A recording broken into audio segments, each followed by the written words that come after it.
അത്ഭുത ബാലൻ പലതും പറഞ്ഞ് അവരുടെ പീഡനത്തിൽ നിന്ന് പിന്തിരിപ്പിക്കാൻ ശ്രമിച്ചു. പക്ഷേ മൃഗീയ സ്വഭാവമുള്ള ആ 10 പേരും ആ പിഞ്ചു ബാലൻ ബഹുമാനപ്പെട്ട യൂസുഫിനെ അപകടത്തിൽ പെടുത്തണമെന്ന ഒരേ ചിന്തയോടുകൂടെ ആ കിണറ്റിലേക്ക് ഇറക്കിക്കൊണ്ടിരിക്കുമ്പോൾ യൂസുഫ് പലതും പറഞ്ഞ് കേണപേക്ഷിച്ചു. പ്രിയപ്പെട്ട സഹോദരന്മാരെ, ഒരിക്കലും എന്നെ നിങ്ങൾ കൊല്ലരുത്, ഒരിക്കലും എന്നെ അപകടത്തിൽ പെടുത്തരുത്. എന്റെ പ്രിയപ്പെട്ട പിതാവ്, നമ്മുടെ പ്രിയപ്പെട്ട പിതാവ് യാക്കൂബ് നബി അലൈഹിസ്സലാമിന് ഇത് സഹിക്കാൻ പറ്റൂല, പൊറുക്കാൻ പറ്റൂല. അതുകൊണ്ട് എന്റെ പിതാവിന്റെ തിരുമുഖം എനിക്കൊന്ന് കാണണം, എന്നെ നിങ്ങൾ കൊല്ലരുതെന്നൊക്കെ പറഞ്ഞ് ആ കുഴിയിലേക്ക് ഇങ്ങനെ ഇറക്കിക്കൊണ്ടിരിക്കുന്ന പ്രവാചകൻ മുകളിലേക്ക് നോക്കിയിട്ട് ഉച്ചത്തിൽ വിളിച്ചു പറയുമ്പോൾ, പ്രിയപ്പെട്ടവരെ, മനുഷ്യത്വത്തെ പോലും അത്ഭുതപ്പെടുത്തി പോകുന്ന അതിശക്തമായ ഒരവസ്ഥയാണ് അവിടെ ഉണ്ടാകുന്നത്. പ്രത്യേകം ശ്രദ്ധിക്കുക. അരിമപ്പൂ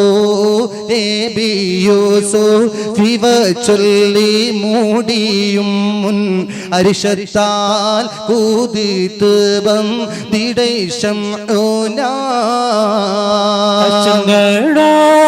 ഓമക്കണ അണവായിടും എൻ്റെ ആറ്റത്താരോടാരെ ഭയം നേടണ്ട. ചീലങ്കുന്നെ പാരിശൊത്തനെ ബി തമ്മെ ബഹുമാനി ചൂടൻ അമ്പർ അടിക്കിരുത്തയ്യപ്പള് സത്യദൂതരെയെന്നു വിളിത്തേ മറ്റൊരു പേരെടുത്തിട്ടു പിടിത്തേ മുത്തിമണത്ത് രസീത്ത് ഉരത്ത് ബായാലാഹികള ശപിത്തിടല്ല. പദവിത്താർ നബി തമ്മെ പിടിത്തേറാ മഹർഷിന്റെ മഹിമ പേർ ഓരത്തേടും യഹൂദ എന്നേ അവർകൾ നബിന്റെ സമാനിലറിയത്തെ വേദമിൽ കണ്ട് നബിന്റെ സിഫത്തെ ഓതിയവർ നബിയാരെ മുഖത്തെ പാരാൻ ഏനിൽ ഭാഗ്യം തരണേ കോനേ. പ്രിയപ്പെട്ടവരെ, ആ കയറിൽ തൂങ്ങിക്കിടന്ന് നിലവിളിക്കുന്ന പൊട്ടിക്കരയുന്ന പ്രവാചകന്റെ ആ മനസ്സിന്റെ വേദന കാണാൻ കഴിയാതെ അതേ തന്റെ പ്രിയപ്പെട്ട സഹോദരനായ ശംഊൻ എന്ന് പറയുന്ന ജ്യേഷ്ഠന്റെ അരയിലുള്ള ആ വജ്രം, ആ മൂർച്ചയുള്ള ആയുധം ബിസ്മില്ലാ വലിച്ചൂരിയിട്ട്, പ്രിയപ്പെട്ടവരെ പ്രത്യേകം ശ്രദ്ധിക്ക്, ആ ടൈറ്റായി കിടക്കുന്ന കയറിലേക്ക് ബിസ്മില്ലാ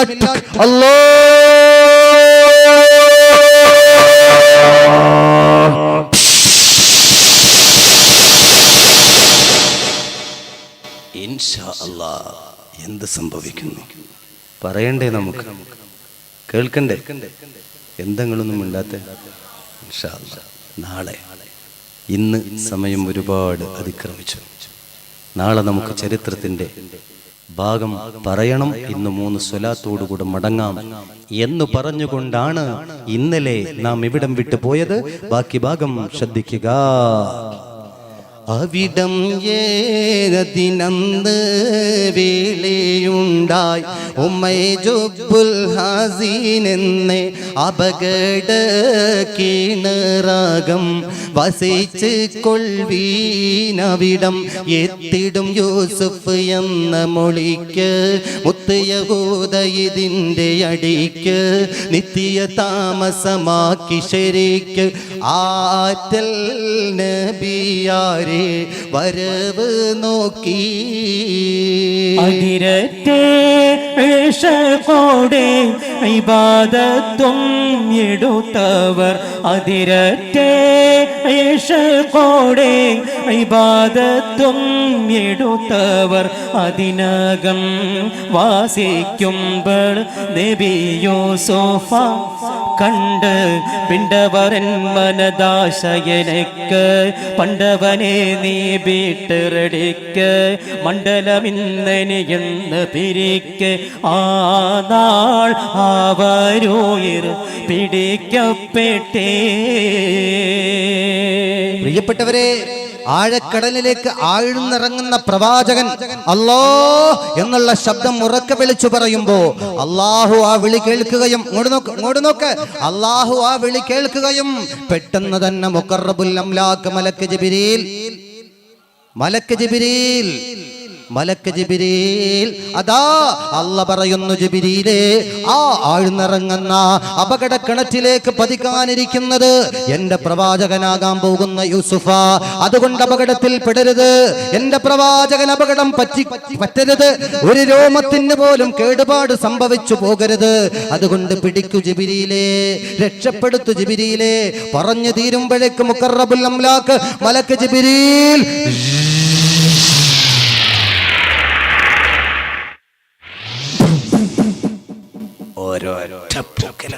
താഴേക്കിറങ്ങിക്കൊണ്ടിരിക്കുന്ന യൂസഫിനെ കോരിയെടുത്തു മുഖറബുൽ അംലാക്ക് മലക്ക് ജിബ്രീൽ.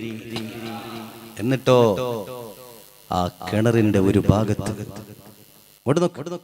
ഒരു ഭാഗത്തൊരു പാറയുണ്ട്, ഒരു ചെറിയൊരു ചെരിവുണ്ട്. ആ പാറയിലേക്ക് ബഹുമാനപ്പെട്ട യൂസുഫിനെ ജിബ്രീൽ അലൈഹിസ്സലാം അങ്ങോട്ട് പിടിച്ചിരുത്തി. സുബ്ഹാനല്ലാഹ്. മുഖറബുൽ അംലാക്ക് മലക്ക് ജിബ്രീൽ മടങ്ങുകയും ചെയ്തു. ഭീകരതയുള്ള പേടിപ്പെടുത്തുന്ന ആ പൊട്ടക്കിണറില് ബഹുമാനപ്പെട്ട പ്രവാചകൻ ചുറ്റുഭാഗം നോക്കണം. അല്ലാഹുവേ, അതാ ആ കിണറിന്റെ അടിഭാഗത്ത് നിന്ന് വലിയ വലിയ കരിമൂർഖൻ പാമ്പുകള്. ആര് കരഞ്ഞിട്ടെന്ത് കാര്യം, എങ്ങനെ നിലവിളിച്ചിട്ടെന്ത് കാര്യം, ആര് രക്ഷപ്പെടുത്താൻ? ബഹുമാനപ്പെട്ട പ്രവാചകൻ കിടുകിടാവറക്കാണ്, പരിസരം ഇങ്ങനെ പേടിയോടെ നോക്കാണ്. വികൃതമായ ജീവികള് അതാ ആ പൊട്ടക്കിണറിന്റെ അടിഭാഗത്ത് അധിവസിച്ചു കൊണ്ടിരിക്കുകയാണ്. കിടുകിടാവറച്ച് പ്രവാചകനതാ ആ കിണറിന് ചുറ്റുഭാഗം നോക്കുമ്പോ, പ്രിയപ്പെട്ടവരെ ശ്രദ്ധിച്ചു നോക്കുമ്പോഴുണ്ട് ആ ഇരുട്ടുള്ള പൊട്ടക്കിണറിന്റെ അടിഭാഗത്ത് ഒരു വലിയൊരു ഗുഹ. ആ ഗുഹയിലേക്ക് പ്രവാചകൻ സൂക്ഷിച്ചു നോക്കുമ്പോ ആ ഗുഹയിൽ നിന്ന് രണ്ട് കണ്ണുകൾ പെട്ടെന്ന് അതാ പ്രവാചകൻ പേടിച്ചു വിറച്ചപ്പോ ആ ഗുഹയിലേക്ക് സൂക്ഷിച്ചു നോക്കുമ്പോ ജടക്കുത്തിയ മുടിയുള്ള താടി നീട്ടി വളർത്തിയ കറകറുത്ത ഒരു രൂപം. സുബ്ഹാന ജല്ലാ. കിടുകിടാ വിറച്ചുകൊണ്ട് പ്രവാചകൻ നോക്കുകയാണ്. ആരാണ് ആ ഭീകരതയുള്ള ആ രംഗം സൃഷ്ടിച്ച ആള്? ഇൻഷാ അല്ലാഹ് ചരിത്രം ശ്രദ്ധിക്കുക. ബദറുദീ ചീലങ്കുന്നെ പദവീദർനെ ബീതമ്മേ പിടിത്ത ആ മഹർഷിന്റെ മഹിമ പേരൂരത്തിടും യഹൂദായെന്നേ അവർകൾ ഹൂദ് നബിന്റെ സമാനിലറിയിത്തേ വേദമിൽ കണ്ട് നബിന്റെ സിഫത്തെ ഓതിയവർ നബിയാര മുഖത്തെ പാരാനെ നിൽ ഭാഗ്യം തരണേ കോനേ. പദവീതർ നബി തമ്മേ പിടിത്തേ ആ മഹർഷിന്റെ മഹിമ പേർ ഓരത്തേടും യഹൂദായെന്നേ അവർകൾ ഹൂദ് നബിന്റെ സമാനിലറിയിത്തേ വേദമിൽ കണ്ട് നബിന്റെ സിഫത്തെ ഓതിയവർ നബിയാരെ മുഖത്തെ പാരാൻ ഏനിൽ ഭാഗ്യം തരണേ കോനേ. പ്രിയപ്പെട്ടവരെ, ഈ പൊട്ടക്കിണറ്റിൽ നിന്ന് കണ്ട ആ താടിയും താടി രോമങ്ങളും അതുപോലെ തലമുടിയും നീട്ടി വളർത്തിയ ആ സൂഫി വര്യൻ ആബിദായ ആ മനുഷ്യൻ പ്രത്യേകം ശ്രദ്ധിക്കുക. ഹൂദ് നബി അലൈഹിസ്സലാമിന്റെ കാലഘട്ടത്തിൽ ജീവിച്ചിരുന്ന ഒരു മഹാമനുഷ്യയായിരുന്നു. ഹൂദ് നബിക്ക് അള്ളാഹു കൊടുത്ത ഗ്രന്ഥത്തിൽ ബഹുമാനപ്പെട്ട യൂസുഫിന്റെ സൗന്ദര്യത്തെ കുറിച്ച് പ്രത്യേകമായി പ്രതിപാദിച്ചിട്ടുണ്ട്. എന്നാൽ ആ കാലഘട്ടത്തിൽ ജീവിച്ച മഹാമനുഷ്യ പ്രവാചകനെ കുറിച്ച് അവർക്കുള്ള ഗ്രന്ഥത്തിൽ കണ്ട് പഠിച്ച് അതിന്റെ അടിസ്ഥാനത്തിൽ തന്നെ ആ മഹർഷി ആ മനുഷ്യൻ ആ സൂഫിയായ വ്യക്തി അള്ളാഹുവോട് ദുആ ചെയ്തു, പടച്ചോനെ ആ അത്ഭുത ബാലനെ ആ സൗന്ദര്യത്തിന്റെ നിറകുടമായ പ്രവാചകനെ ജീവിതത്തിൽ മരണത്തിന്റെ മുമ്പ് എനിക്കൊന്ന് കാട്ടിത്തരുമോ എന്ന് പടച്ചവനോട് പ്രത്യേകമായ പ്രാർത്ഥന നടത്തിയപ്പോ ബഹുമാനപ്പെട്ട ഹൂദ് നബി അലൈഹിസ്സലാമിന്റെ കാലഘട്ടത്തിൽ ജീവിച്ചിരുന്ന ആ മഹാമനുഷ്യയോട് അള്ളാഹുവിന്റെ പ്രത്യേക കൽപ്പനയുണ്ടായി. 400 അടി ആഴമുള്ള ജുബ്ബുൽ ഹസീനിൽ ചെന്ന് ചെന്ന് ജീവിക്കുക, ഞാൻ എത്തിച്ചു തരാം ആ പ്രവാചകനെ അവിടെ. അതുകൊണ്ട് സുബ്ഹാനല്ലാഹ്, ആ മഹർഷി, ആ സൂഫിയായ മനുഷ്യൻ ബഹുമാനപ്പെട്ട പ്രവാചകൻ അങ്ങോട്ട് ചെന്നെത്തുമ്പോഴേക്ക് പൊട്ടിച്ചിരിച്ചുകൊണ്ട് അടുത്തേക്ക് കൈ ചേർത്ത് പിടിക്കുമ്പോ പ്രവാചകൻ കിടുകിടവരക്കാണ്. റബ്ബേ, എന്ത് പരീക്ഷണമാണിത്! കണ്ണുകൾ രണ്ടും മടച്ചങ്ങോട്ട് പിടിച്ചു. ബഹുമാനപ്പെട്ട പ്രവാചകനെ ചേർത്തി അണച്ചു പിടിച്ചിട്ട് അള്ളാഹുവോട് പറയുന്നു, അൽഹംദുലില്ലാ, പടച്ചവനെ, എന്റെ ആഗ്രഹം ഇവിടെ പൂർത്തീകരിക്കുകയാണ്. ഞാൻ അങ്ങ് പഠിപ്പിച്ച് അങ്ങ് പ്രത്യേകമായി പരിചയപ്പെടുത്തിയ പ്രവാചകനെ നേരിൽ കാണാനുള്ള ആഗ്രഹം ഞാൻ നിന്നോട് പ്രകടിപ്പിച്ചപ്പോ ആ ആഗ്രഹം ഇതാ ഇവിടെ നിറവേറുകയാണ്, ഇവിടെ പൂർത്തീകരിക്കുകയാണ്. അതുകൊണ്ട് ഈ സമയത്ത് തന്നെ എന്റെ ആത്മാവിനെ നീ മടക്കണമെന്ന്, എന്റെ ജീവൻ നീ പിടിച്ചു വാങ്ങിക്കണമെന്ന് പ്രത്യേകമായി ആ സൂഫി വര്യൻ അള്ളാഹുവോട് പ്രാർത്ഥിക്കുകയും അവിടെ വെച്ചുകൊണ്ട് അവരുടെ അന്ത്യം നടക്കുകയും ചെയ്തു. പ്രിയപ്പെട്ടവരെ, ആ ഭാഗം അവിടെ നിൽക്കട്ടെ, പ്രത്യേകമായി ശ്രദ്ധിക്കുക. ഭീകരതയുള്ള ആ പൊട്ടക്കിണറിൽ വെച്ചുകൊണ്ട് ബഹുമാനപ്പെട്ട പ്രവാചകൻ കിടുകിടാപറച്ചുകൊണ്ട് അവിടെ കഴിഞ്ഞുകൂടുമ്പോ അള്ളാഹുവോട് പറഞ്ഞു, റബ്ബേ, ഇതൊന്നും താങ്ങാൻ എനിക്ക് കരുത്തില്ല, ഇതൊന്നും സഹിക്കാൻ എനിക്ക് കഴിയൂല.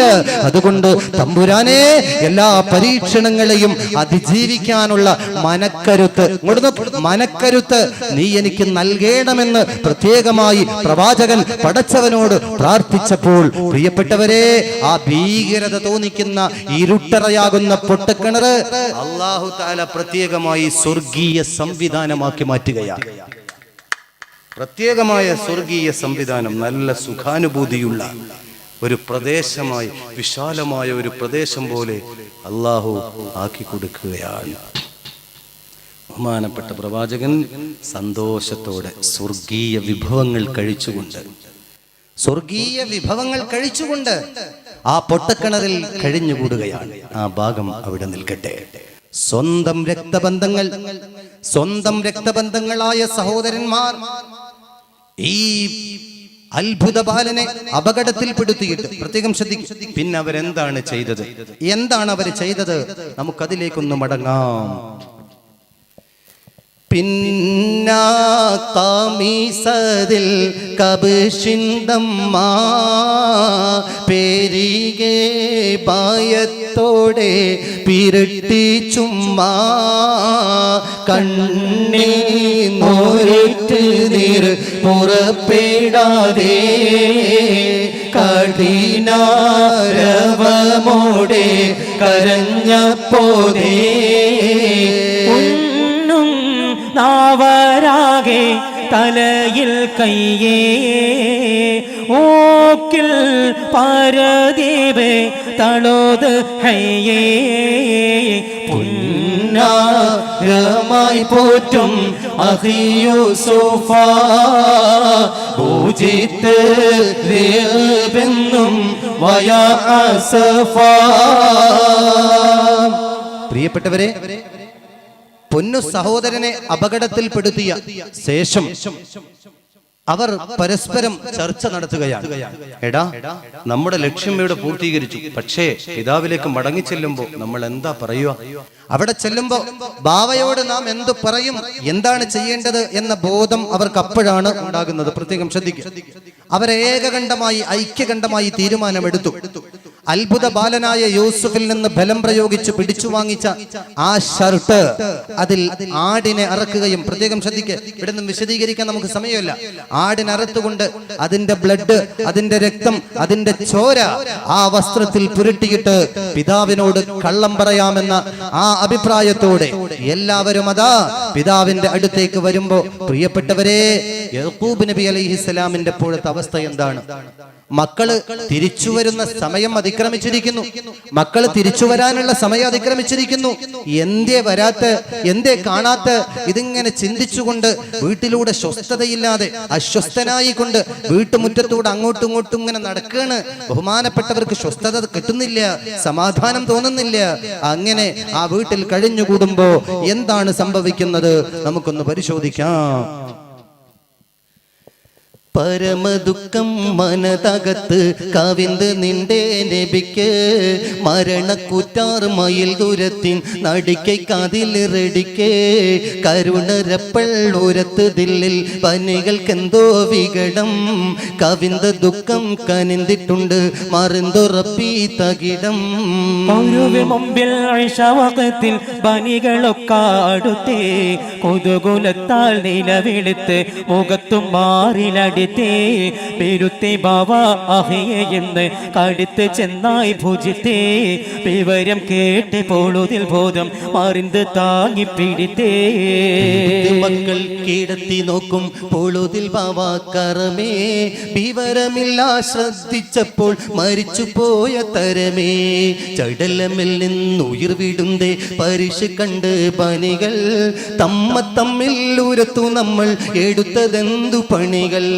കൊടിയ പാവം അബുവും ഇപ്പോൾ മറുത്ത് പോകും തരമാ കോവി ഇപ്പോൾ കശന്തരാവും പുലർന്ന് പിറ്റേ ദിനമാ വടിവറന്ന് പനികളോട് ഭുജിത്ത് ചെന്നായി ഒഴിത്തേ ബഹുമയേറും അവയവങ്ങൾ ഉമകൾ കണ്ടോ നുരത്തേ അസ്വസ്ഥനായി വീട്ടുമുറ്റത്തൂടെ അങ്ങോട്ടും ഇങ്ങോട്ടും ഇങ്ങനെ നടന്നുകൊണ്ടിരിക്കുന്ന പ്രവാചകൻ പടച്ചോനെ എന്താ എന്റെ മക്കളും മടങ്ങി വരാത്തത് അവര് തിരിച്ചു വരേണ്ട സമയം അതിക്രമിച്ചു കഴിഞ്ഞല്ലോ ഇതിങ്ങനെ ചിന്തിച്ചു നിൽക്കുന്ന ആ ഭാഗത്തെ കുറിച്ച് ഖുർആൻ പറയുന്നത് എന്താ നോക്കാം സൂറത്തു യൂസുഫിലൂടെ അല്ലാഹു തആല ആ ഭാഗത്തെ കുറിച്ച് പറഞ്ഞു വജാഊ അബാഹും ഇശാഅൻ യബ്കൂൻ قالوا يا أبانا إنا ذهبنا نستبق وتركنا يوسف عند متاعنا فأكله الذئب وما أنت بمؤمن لنا ولو كنا صادقين الله വിന്റെ വിശുദ്ധ ഖുർആൻ ഇശാഇന്റെ സമയം ഇരുട്ടിയിരിക്കുന്നു മക്കൾ മടങ്ങി വരാത്ത വേദനയോടെ വീടിന്റെ മുമ്പിൽ നിൽക്കുമ്പോഴാണ് ഇങ്ങോട്ട് നോക്ക് ഗുരുവർ മുമ്പിൽ ഈശാവക്കത്തിൽ പനികളൊക്കെ അടുത്തേ കുതുകുലത്താൽ നിലവിളിത്ത് മുഖത്തും മാറിൽ അടിത്തേ ആടിന്റെ രക്തം കലർത്തിയ പുരട്ടിയ വസ്ത്രവും കയ്യിൽ പിടിച്ചു 10 മക്കളും നേരെ ശ്രദ്ധിക്ക് ഇശാഇന്റെ സമയമാകുമ്പോ ഒരേ സ്വരത്തിൽ അവർ തലയിൽ കൈവച്ചുകൊണ്ട് അലമുറയിട്ട് കരയുകയാണ് വയാ അസഫാ വയാ അസഫാ വയാ അസഫാ യൂസുഫിന് സംഭവിച്ച അപകടമേ യൂസുഫിന് സംഭവിച്ച നാശമേ യൂസുഫിന് സംഭവിച്ച അപകടമേ ഇതിങ്ങനെ തലയിൽ കൈവച്ചുകൊണ്ട് ഉറക്കെ ഉച്ചത്തിൽ ആ മക്കൾ ഇങ്ങനെ വിളിച്ചു പറയുന്ന ആ രംഗം ആ ശബ്ദം പിതാവ് അസ്വസ്ഥനായി വീടിന്റെ ഉമ്മറത്തൂടെ അങ്ങോട്ടും ഇങ്ങോട്ടും നടന്നുകൊണ്ടിരിക്കുമ്പോ ദൂരെ നിന്ന് ഈ മക്കളുടെ ഒന്നിച്ചുള്ള ശബ്ദം കേട്ട് ഒന്നിച്ചുള്ള കരച്ചിൽ കേട്ട് പിതാവിന്റെ മനസ്സങ്ങോട്ട് പടച്ചു അല്ലാ എന്റെ യൂസുഫിന് എന്തോ അപകടം സംഭവിച്ചു പോയി എന്റെ യൂസുഫിന് എന്തോ അപകടത്തിൽ പെട്ടുപോയി ഇതിങ്ങനെ മനസ്സിൽ ചിന്തിച്ചിട്ട് ശരീരം തളരുകയാ ശരീരം വിയർത്തൊഴുകുകയാ നടക്കുന്ന പ്രവാചകൻ മുറ്റത്തൂടെ അങ്ങോട്ടും ഇങ്ങോട്ടും നടക്കുന്ന പ്രവാചകന്റെ ശരീരം തളർന്നു ഒരു ഭാഗത്ത് ചെന്നിരുന്നു ദൂരേക്ക് ഇങ്ങനെ നോക്കുമ്പോ കണ്ടില്ലേ നിങ്ങൾ 10 മക്കളും വയാ അസഫാ യൂസുഫിന് സംഭവിച്ച അപകടമേ എന്ന് പറയും ബഹുമാനപ്പെട്ടവർ ആ ചുമരിലും ചാരിയിട്ട് ഇങ്ങനെ ഇരിക്കുകയാണ് മക്കളുടെ അടുത്തേക്ക് വന്നു കരച്ചിൽ നിർത്തുന്നില്ല കയ്യിലൊരു വസ്ത്രമുണ്ട് ചോരയിൽ പുരണ്ട വസ്ത്രം ബഹുമാനപ്പെട്ട പ്രവാചകൻ ദയനീയമായിട്ട് ആ മക്കളുടെ മുഖത്തേക്ക് മാറി മാറി നോക്കിയിട്ട് ചോദിച്ചു പൊന്നുമക്കളെ എന്താ പറ്റിയത് എന്റെ കരളിന്റെ കഷ്ണമായ യൂസുഫ് എവിടെ എന്താണ് എന്റെ പൊന്നുമോന് സംഭവിച്ചത് പറ പറയുമ്പോഴേക്ക് പ്രവാചകൻ ചാടി എഴുന്നേറ്റു. മക്കളോട് പറഞ്ഞു, പറ എന്തേ എന്റെ കൊച്ചിന് പറ്റിയത്? ഉടനെ തന്നെ കണ്ടില്ലേ നിങ്ങള്, ഗുരുവർ മുമ്പിൽ ബീരുത്തി ബാവാ ആഹിയെ എന്ന് കടിത്ത് ചെന്നായി പൂജിത്തേ വിവരം കെട്ടേ പൊളുതിൽ ബോധം മറിന്ത് താങ്ങി പീഡിത്തേ. മക്കള് പറഞ്ഞു, ബാവാ ഞങ്ങള് ആടുകളെ മേക്കാൻ വേണ്ടിയിട്ട്, ആടുകളെ തൊളിച്ച് മടങ്ങി വരാൻ വേണ്ടിയിട്ട് ഞങ്ങൾ കൊണ്ടുപോയ ഭക്ഷണപ്പൊതിയുടെ അടുത്ത്, ഞങ്ങളുടെ വസ്ത്രങ്ങൾ വെച്ച ഭാഗത്ത്, ഞങ്ങളുടെ സാധന സാമഗ്രികൾ വെച്ച ഭാഗത്ത് യൂസുഫിനെ കാവൽ നിർത്തിയിട്ട് നാനാ ഭാഗത്തേക്കും പുല്ലുമേയാൻ പോയ ആടുകളെയൊക്കെ തിരിച്ച് തൊളിച്ച് മടക്കി കൊണ്ടുവരാൻ വേണ്ടി ഞങ്ങള് എല്ലാവരും ദൂരദിക്കുകളിലേക്ക് ആടുകളെ തൊളിക്കാൻ പോയ ആ സമയം ഒരു ചെന്നായ വന്ന് ഞങ്ങളുടെ കൊച്ചനിയനായ പിതാവിന്റെ ഇഷ്ടപുത്രനായ യൂസുഫിനെ കടിച്ചു മുറിച്ച് തിന്നു നബിയെ, കാർന്നു മോർന്ന് തിന്നുപോയി പിതാവേ, അതുകൊണ്ട് യൂസുഫ് അപകടത്തിൽ പെട്ടുപോയിരിക്കുന്നു എന്ന് പറഞ്ഞിട്ട് ബഹുമാനപ്പെട്ട പ്രവാചകനായ യാക്കൂബിന്റെ മുമ്പിൽ വെച്ചുകൊണ്ട് 10 മക്കളും അങ്ങോട്ട് സാക്ഷിയാകുമ്പോ, പ്രിയപ്പെട്ടവരെ, ബഹുമാനപ്പെട്ടവരുടെ തല കറങ്ങുന്നത് പോലെ സഹിക്കാൻ പറ്റുന്നില്ല, താങ്ങാൻ കഴിയാതെ അതാ തല കറങ്ങിയിട്ടൊരു ഭാഗത്തേക്ക് മറിഞ്ഞു വീഴുമ്പോ 10 മക്കളും പിടിച്ചു പൊക്കിപ്പിടിച്ചൊരു ഭാഗത്ത് ഇങ്ങനെ നീണ്ടു നിവർത്തി കടത്തി മരിച്ചു കിടക്കുന്നത് പോലെ പിതാവ് കിടക്കാണ്, കണ്ണടച്ചിട്ട് ബോധരഹിതനായി. 10 മക്കളും പരസ്പരം ചർച്ച ചെയ്യാണ്, എടാ നമ്മൾ ചെയ്തത് മോശമായി പോയി, നമ്മുടെ പിതാവ് നമുക്ക് നഷ്ടമായല്ലോ, എന്താ വിവേകമാണ് ചെയ്തത്, എന്തിനാ അങ്ങനെ പ്രവർത്തിച്ചത് എന്നൊക്കെ വരെ പരസ്പരം ഇങ്ങനെ പറഞ്ഞുകൊണ്ടിരിക്കുകയാണ്. മക്കള് ഉറപ്പിച്ചു, ബാപ്പ മരിച്ചു, ബാപ്പനെ ജീവിക്കൂല, വല്ലാത്ത സങ്കടം, പിതാവല്ലേ, മരിച്ചു പോകുമെന്ന ഉറപ്പായ ആ മക്കൾക്ക് നിരാശയായി, കുറ്റബോധമായി. മണിക്കൂറുകളോളം പിതാവിന്റെ ആ ബോധരഹിതനായി കിടക്കുന്ന പിതാവിന്റെ ചാരത്ത് മക്കൾ കണ്ണ് തുറക്കുന്നതും കാത്തിരിക്കുമ്പോ കണ്ടോ നിങ്ങൾ, പെട്ടെന്ന് പിതാവ് കണ്ണു തുറന്നു, 10 മക്കളുടെ മുഖത്തേക്ക് നോക്കി, പതുക്കെ പതുക്കെ എഴുന്നേറ്റ് ചാരിയിരുന്നിട്ട് ചോദിച്ചു, മക്കളെ എന്തേ എന്റെ കുട്ടിയുടെ അവസ്ഥ? വീണ്ടും ചോദിക്കൂ, എന്തേ എന്റെ കുട്ടിയുടെ അവസ്ഥ? പുത്രന്മാർ പറഞ്ഞു, പിതാവേ, ചെന്നായ കാർന്നു മൂർന്ന് തിന്നുന്നത് ഞങ്ങളുടെ 2 കണ്ണുകൊണ്ട് ഞങ്ങൾ കണ്ടു. യാക്കൂബ് നബി കരഞ്ഞു കലങ്ങിയ കണ്ണുകൾ, ആ വാർദ്ധക്യത്തിലെത്തിയ ആരോഗ്യം നഷ്ടപ്പെട്ട പ്രിയപ്പെട്ട പിതാവ് യാക്കൂബ് നബിയുടെ കണ്ണുകളിൽ നിന്ന് കണ്ണുനീര് കണങ്ങൾ ചാലിട്ടൊഴുകിയിട്ട് പ്രിയപ്പെട്ട മക്കളോട് ചോദിച്ചു, മക്കളെ എന്റെ പൊന്നുമോനെ ആ ചെന്നായ കടിച്ചു മുറിച്ച് തിന്നുമ്പോ ആ പ്രിയപ്പെട്ട പൊന്നുമോന്റെ ഏതെങ്കിലും ശരീരത്തിന്റെ ഒരു അവശിഷ്ടം നിങ്ങൾക്ക് കിട്ടിയോ എന്ന് പിതാവ് ചോദിക്കുമ്പോ മക്കള് പറഞ്ഞു, കിട്ടി പിതാവേ, ദേ ഈ കാണുന്ന കുപ്പായം യൂസുഫിന് നിങ്ങൾ ധരിപ്പിച്ച കുപ്പായമാണ്, ഈ ഷർട്ട് ഇന്ന് രാവിലെ യൂസുഫിന് നിങ്ങൾ അണിയിച്ചു കൊടുത്ത കുപ്പായമാണ്, ഇത് മാത്രമാണ് ഞങ്ങൾക്ക് കിട്ടിയത്.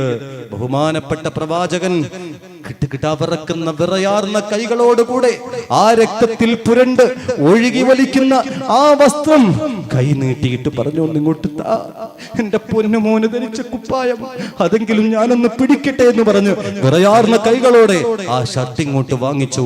ആ ഷർട്ട് വാങ്ങിച്ചിട്ട് ആ കുപ്പായം ഇങ്ങനെ തുറന്നു നോക്കുകയാണ്.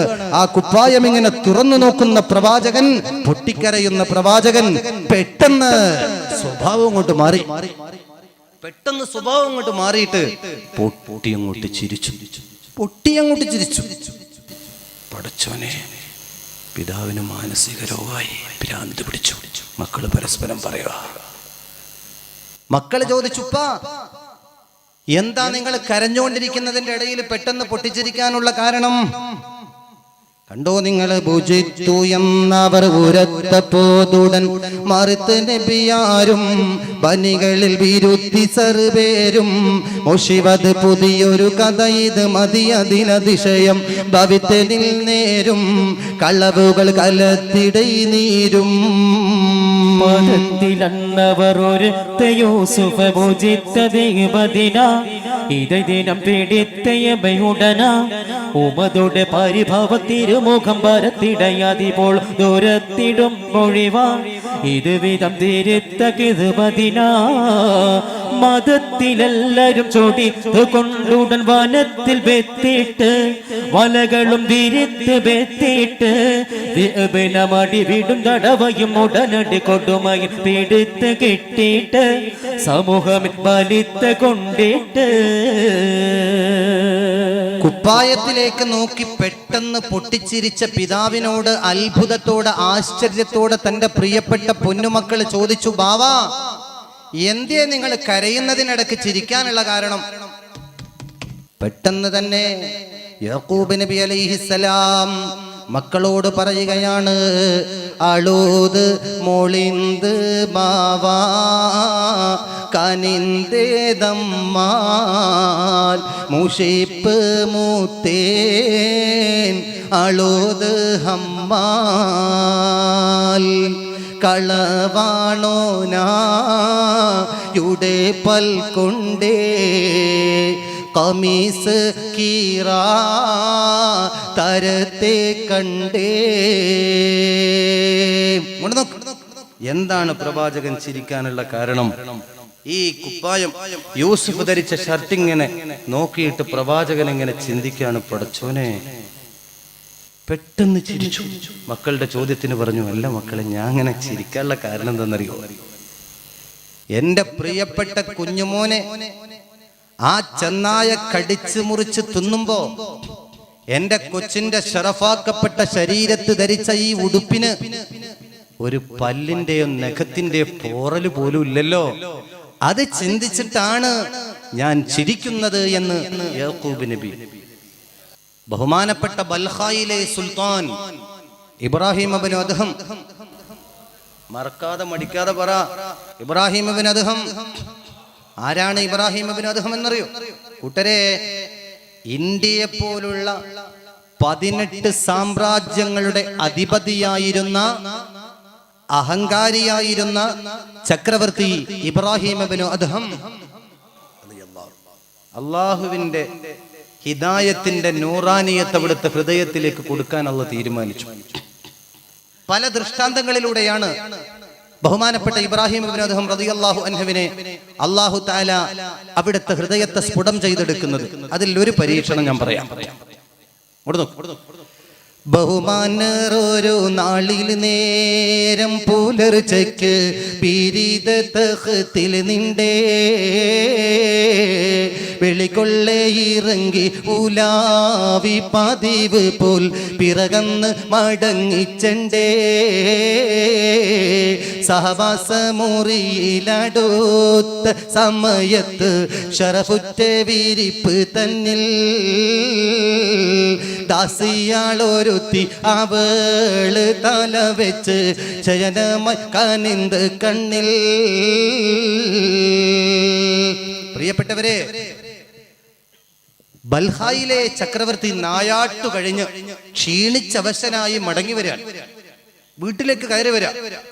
വലിയ അമ്പര ചുംബികളെ പോലെ തലപൊക്കി നിൽക്കുന്ന കോട്ട കൊത്തളങ്ങളുള്ള സാമ്രാജ്യത്തിനെ അധിപതിയായ ബൽഖായിലെ സുൽത്താൻ ഇബ്രാഹിം ഇബ്നു അദ്ഹം റളിയല്ലാഹു അൻഹു തനിക്കും തന്റെ പ്രിയതമയ്ക്കും വേണ്ടി മാത്രം വിശ്രമിക്കാനുള്ള എല്ലാ സംവിധാനങ്ങളുമുള്ള, എല്ലാ സൗകര്യമുള്ള, ആ രസകരമായിരിക്കുന്ന അവർക്ക് മാത്രമുണ്ടാക്കിയ ആ ബെഡ്റൂമിൽ എങ്ങനെയാ നല്ല കുഷൻ ആക്ഷൻ ഉള്ള, യൂറോഫ്ലെക്സിനേക്കാളും കുഷൻ ആക്ഷൻ ഉള്ള ബെഡ്. ആ ബെഡിന്റെ മുകളിൽ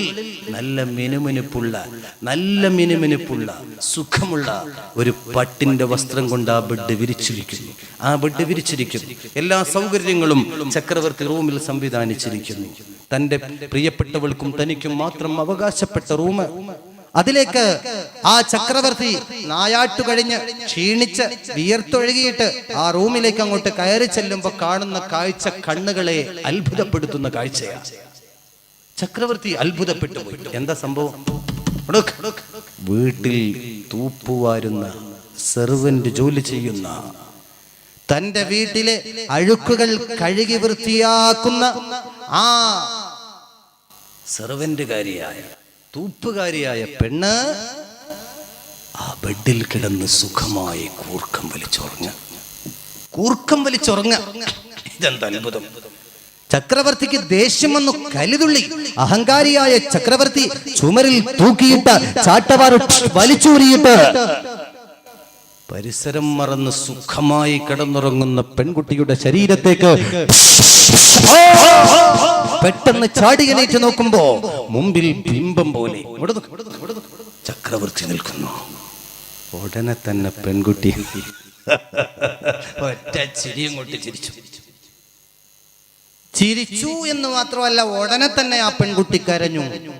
കണ്ടപ്പോ ചക്രവർത്തിക്ക് അത്ഭുതം. മാതി നീ ചിരിത്തതും പിന്നെ കരയുവാനും മായന്ത് ചെവിത്ത് പാടി. ധിക്കാരിയും തെമ്മാടിയുമായ പെണ്ണെ, അനധികൃതമായ അതിക്രമത്തിലൂടെ അഹങ്കാരത്തോടുകൂടെ എനിക്ക് വേണ്ടി മാത്രം സജ്ജീകരിച്ച എന്റെ കൊട്ടാരത്തിൽ എനിക്ക് മാത്രമുള്ള എന്റെ ബെഡ്റൂമിൽ എനിക്ക് മാത്രം അവകാശപ്പെട്ട എന്റെ ബെഡിൽ സുഖമായി കിടക്കുന്ന നീ എത്ര വലിയ അഹങ്കാരിയ! എന്നിട്ട് ഞാൻ നിന്നെ അടിച്ചപ്പോ ആദ്യം നീ ചാടി എഴുന്നേറ്റ് പ്രതികരിച്ചത് പൊട്ടിച്ചിരിയില്ല, പിന്നെ നീ കരഞ്ഞു. കാരണം എന്താ ചക്രവർത്തി? ഞാൻ കരയാനുണ്ടായ കാരണം, ആദ്യം ഞാൻ ചിരിക്കാനുണ്ടായ കാരണം നേരെ ശ്രദ്ധിച്ചു. അള്ളാഹു പടക്കപ്പെട്ട സൃഷ്ടികളാണ് നിങ്ങളും ഞാനും ഒക്കെ. എന്നാൽ ഈ സൗകര്യപ്രദമായ കൊട്ടാരത്തിൽ പ്രത്യേകം സംവിധാനിച്ചു സജ്ജമാക്കിയ ഈ ബെഡിൽ ഏതാനും മിനിറ്റുകൾ മാത്രം ഞാൻ നിദ്ര കൊണ്ടപ്പോ, ഏതാനും മിനിറ്റുകൾ മാത്രം ഞാൻ കിടന്നുറങ്ങിയപ്പോ ചക്രവർത്തി അങ്ങിൽ നിന്ന് എനിക്ക് ഏറ്റുവാങ്ങേണ്ടി വന്ന പ്രഹരം എത്ര ശക്തമായ പ്രഹരം! എന്തോ ഒരു വേദന! മിനിറ്റുകൾ മാത്രമേ ഞാൻ ഇതിൽ കിടന്നിട്ടുള്ളൂ. അപ്പോഴേക്കും അങ്ങയുടെ ശിക്ഷ എനിക്ക് സഹിക്കാൻ പറ്റാത്ത, താങ്ങാൻ പറ്റാത്തതിലും അപ്പുറത്ത്. എന്നാൽ രാജ്യത്തെ ഭരിക്കുന്ന ബൽഹായിലെ സുൽത്താനെ, ഒരു കാര്യം ഞാൻ പറഞ്ഞു തരാം. ഈ ബെഡിൽ തന്നെ ജീവിതാന്ത്യം വരെ, ജീവിതാവസാനം വരെ നിദ്ര കൊള്ളുന്ന, സുഖിക്കുന്ന, രസിക്കുന്ന അങ്ങേക്ക് അള്ളാഹുവിൽ നിന്ന് കിട്ടുന്ന ശിക്ഷയുടെ കാഠിന്യത്തെ കുറിച്ച് ചിന്തിച്ചപ്പോഴാണ് എനിക്ക് കരച്ചിൽ വന്നത്. മിനിറ്റ് മാത്രം ഞാൻ കിടന്നപ്പോഴേക്ക് അങ്ങനെ ശിക്ഷിച്ച കാര്യം ആലോചിക്കുമ്പോ എനിക്ക് ചിരി വന്നു. ഒരായുഷ്കാലം മുഴുക്കെ സുഖിച്ച് നിദ്ര കൊള്ളുന്ന അങ്ങയ്ക്ക് അള്ളാഹു നൽകുന്ന ശിക്ഷയെ കുറിച്ച് ചിന്തിക്കുമ്പോൾ എനിക്ക് കരച്ചിൽ വന്നു എന്ന് ബൽഹായിലെ സുൽത്താൻ. എന്തേ തെർലിയത്തിലെല്ലാം മടിയ ബൽഹായിലെ സുൽത്താൻ. ചരിത്രം പഠിക്കുമ്പോ ചിന്തിക്കണം. സുഖിക്കുമ്പോ സുഖം ഓവറാവുമ്പോ ചിന്തിച്ചോ, അത് പരീക്ഷണത്തിന്റെ മുന്നോടിയാണ്. അത് പരീക്ഷണത്തിന്റെ മുന്നോടിയാണ്. അള്ളാഹു കാക്കട്ടെ. നല്ല വീട് കിട്ടി, നല്ല ഭാര്യയെ കിട്ടി, നല്ല വാഹനം കിട്ടി, സമ്പത്തുണ്ടായി, അപ്പൊ നീ പിടിച്ചോ, ബാക്കിലൊരു പരീക്ഷണം വരുന്നുണ്ടെന്ന്. അള്ളാഹു കാക്കട്ടെ. നമ്മൾ ആഗ്രഹിക്കേണ്ടത് എന്താണ്? ഒരാളുടെ മുമ്പിൽ കൈ നീട്ടാതെ യാചിക്കാതെ ജീവിക്കാനുള്ളൊരു വഴി. ഇന്ന് നമ്മുടെയൊക്കെ മനസ്സിൽ ആർത്തിയാണ്. വന്ന ഉടനെ തന്നെ പറയാം, ഉസ്താദേ ബിസിനസ് ഒന്നും ഒരു ഉഷാറില്ല.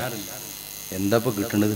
5000 റുപ്യക്ക് ഡെയിലി കിട്ടുന്നുണ്ട് മോനെ. 500 റുപ്യക്ക് കൂലിപ്പണി എടുക്കുന്ന ആളുകളും കൂട്ടുകാരും നമ്മുടെ നാട്ടിലില്ലേ? അവൻ മറക്കണം. 5000 കിട്ടണു, 10000 ഉണ്ടാക്കണം. ഇതാണ്. ഇതിനെക്കുറിച്ച് അള്ളാഹു നാളെ പാരത്രികമായ ലോകത്ത് വെച്ച് ഹിസാബ് നടത്തുമെന്ന് മുഹമ്മദ് മുസ്തഫ സ്വല്ലല്ലാഹു അലൈഹി വസല്ലം പറയുകയാണ്. ഇവിടെ യാക്കൂബ് നബി അലൈഹിസ്സലാം ചിരിച്ചതെന്താ കാരണം? എന്റെ മോനെ കാർന്ന് മൂർന്ന് കടിച്ചു മുറിച്ച് തിന്നുന്ന ചെന്നായുടെ നഖത്തിന്റെ പല്ലിന്റെ ഒരു പോറല് പോലും ഈ വസ്ത്രത്തിലില്ലല്ലോ എന്ന് ചിന്തിക്കുമ്പോ എനിക്ക് ആശ്ചര്യം തോന്നുകയാ, അത്ഭുതം തോന്നുകയാ. അതുകൊണ്ടാണ് ഞാൻ ചിരിച്ചത്.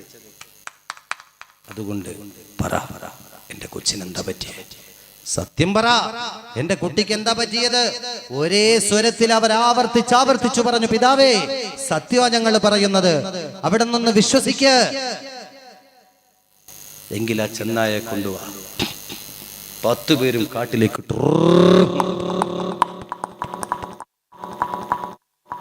കൂട്ടരെ. ഒരു ചാവാളിപ്പട്ടി ചെന്നായ എണിച്ചു നടക്കാൻ വയ്യ. അതിന്റെ കയ്യും കാലും കെട്ടി പിതാവിന്റെ മുമ്പിൽ വന്ന് കിടത്തി. നോക്കിതൊക്കെ വിശദീകരിക്കാൻ സമയമില്ലാത്തത് കൊണ്ട് ഞാൻ ഒറ്റ വാക്കിൽ പറയാം. മനസ്സ് തകർന്ന് ശരീരം ക്ഷീണിച്ച പ്രവാചകൻ ആ ചെന്നായയോട് ചോദിച്ചു, ചെന്നായേ, ഞാൻ ഏറ്റവും കൂടുതൽ ഇഷ്ടപ്പെടുന്ന എൻ്റെ മക്കളിൽ എൻ്റെ സ്നേഹനിധിയായ പ്രിയപ്പെട്ട യൂസുഫിന്റെ ശരീരം നീ അപകടത്തിൽപ്പെടുത്തിയോ? എൻ്റെ യൂസുഫിനെ നീ തിന്നോ? ചോദിച്ചു തീരുമ്പോഴേക്കും മറിത്ത് ചെന്നായി വടുത്തമേറിയ തരത്തിലന്നാളെ നബിയരും ഉരത്ത് ലുൽമാലേ ഉമ്മതുടെ പനികൾ നിരപതി ദിന പിടിത്തഹമ്മദ് പിരുത്തയിന്നാളെ അറിയനെ തരത്തെയും ഹാലേ. മറിത്ത് ചെന്നായി വടുത്തമേറിയ തരത്തിലെന്നാളെ. പ്രയോഗം പ്രത്യേകം ശ്രദ്ധേയമാണ്. പ്രിയപ്പെട്ടവരെ ശ്രദ്ധിക്ക്. ചെന്നായോട് ചോദിച്ചു, ചെന്നായ, എന്റെ പൊന്നുമോനെ, എന്റെ കരളിന്റെ കഷ്ണമായ എന്റെ യൂസുഫിനെ നീ അപകടത്തിൽപ്പെടുത്തിയോ എന്ന് ചോദിച്ചു തീരുമ്പോഴേക്ക് ആ ആരോഗ്യമില്ലാത്ത ചെന്നായ അതിന്റെ ശരീരം ഒന്ന് കുടഞ്ഞിട്ട് എണീറ്റു നിന്നു. യാക്കൂബ് നബിയുടെ മുമ്പിൽ ആദരവോടെ നിന്നിട്ട് ആ ചെന്നായ സംസാരിക്കാൻ തുടങ്ങി. സുബ്ഹാന ജല്ല ജലാലു. അത്ഭുതം, എന്തത്ഭുതം! എങ്ങനെ സംസാരിക്കുന്നത്? ഏതെങ്കിലും ഭാഷയില്ല. അന്ന് യാക്കൂബ് നബിയുടെ കുടുംബം സംസാരിച്ചിരുന്ന ഭാഷ ഇബ്രു ഭാഷയായിരുന്നു, ഇബ്രാനി ഭാഷയായിരുന്നു. അതേ ഇബ്രു ഭാഷയിൽ, ആ വടുത്തമേറിയ നല്ല സ്ഫുടമായ ഭാഷയിൽ ചെന്നായ പറയുക, ഉറച്ച് ചൊല്ലവെ തിരിച്ചു നബികള ഇറച്ച് എങ്ങൾക്ക് വിലക്കിയ പദത്തെ തങ്ങൾക്ക് അറിയുമ ഉരയവൻ ഇബ്രാഹിം നബിയുടെ സുഹഫതിൽ ഉരത്തതയോർക്ക് ഉടൻ നബി നിറുത്തിടൈ വാക്ക്. ചെന്നായ പറഞ്ഞു, പ്രവാചകരായ യാക്കൂബ് നബിയെ ഇബ്രു ഭാഷയിലാ വിളിക്കുന്നത്. 10 മക്കളും അത്ഭുതത്തോടെ നോക്കി നിൽക്കാണ്. പ്രവാചകനോട് ചെന്നായ പറയുക, പ്രവാചകരെ, എന്ത് ചോദ്യമായി ചോദിക്കണേ?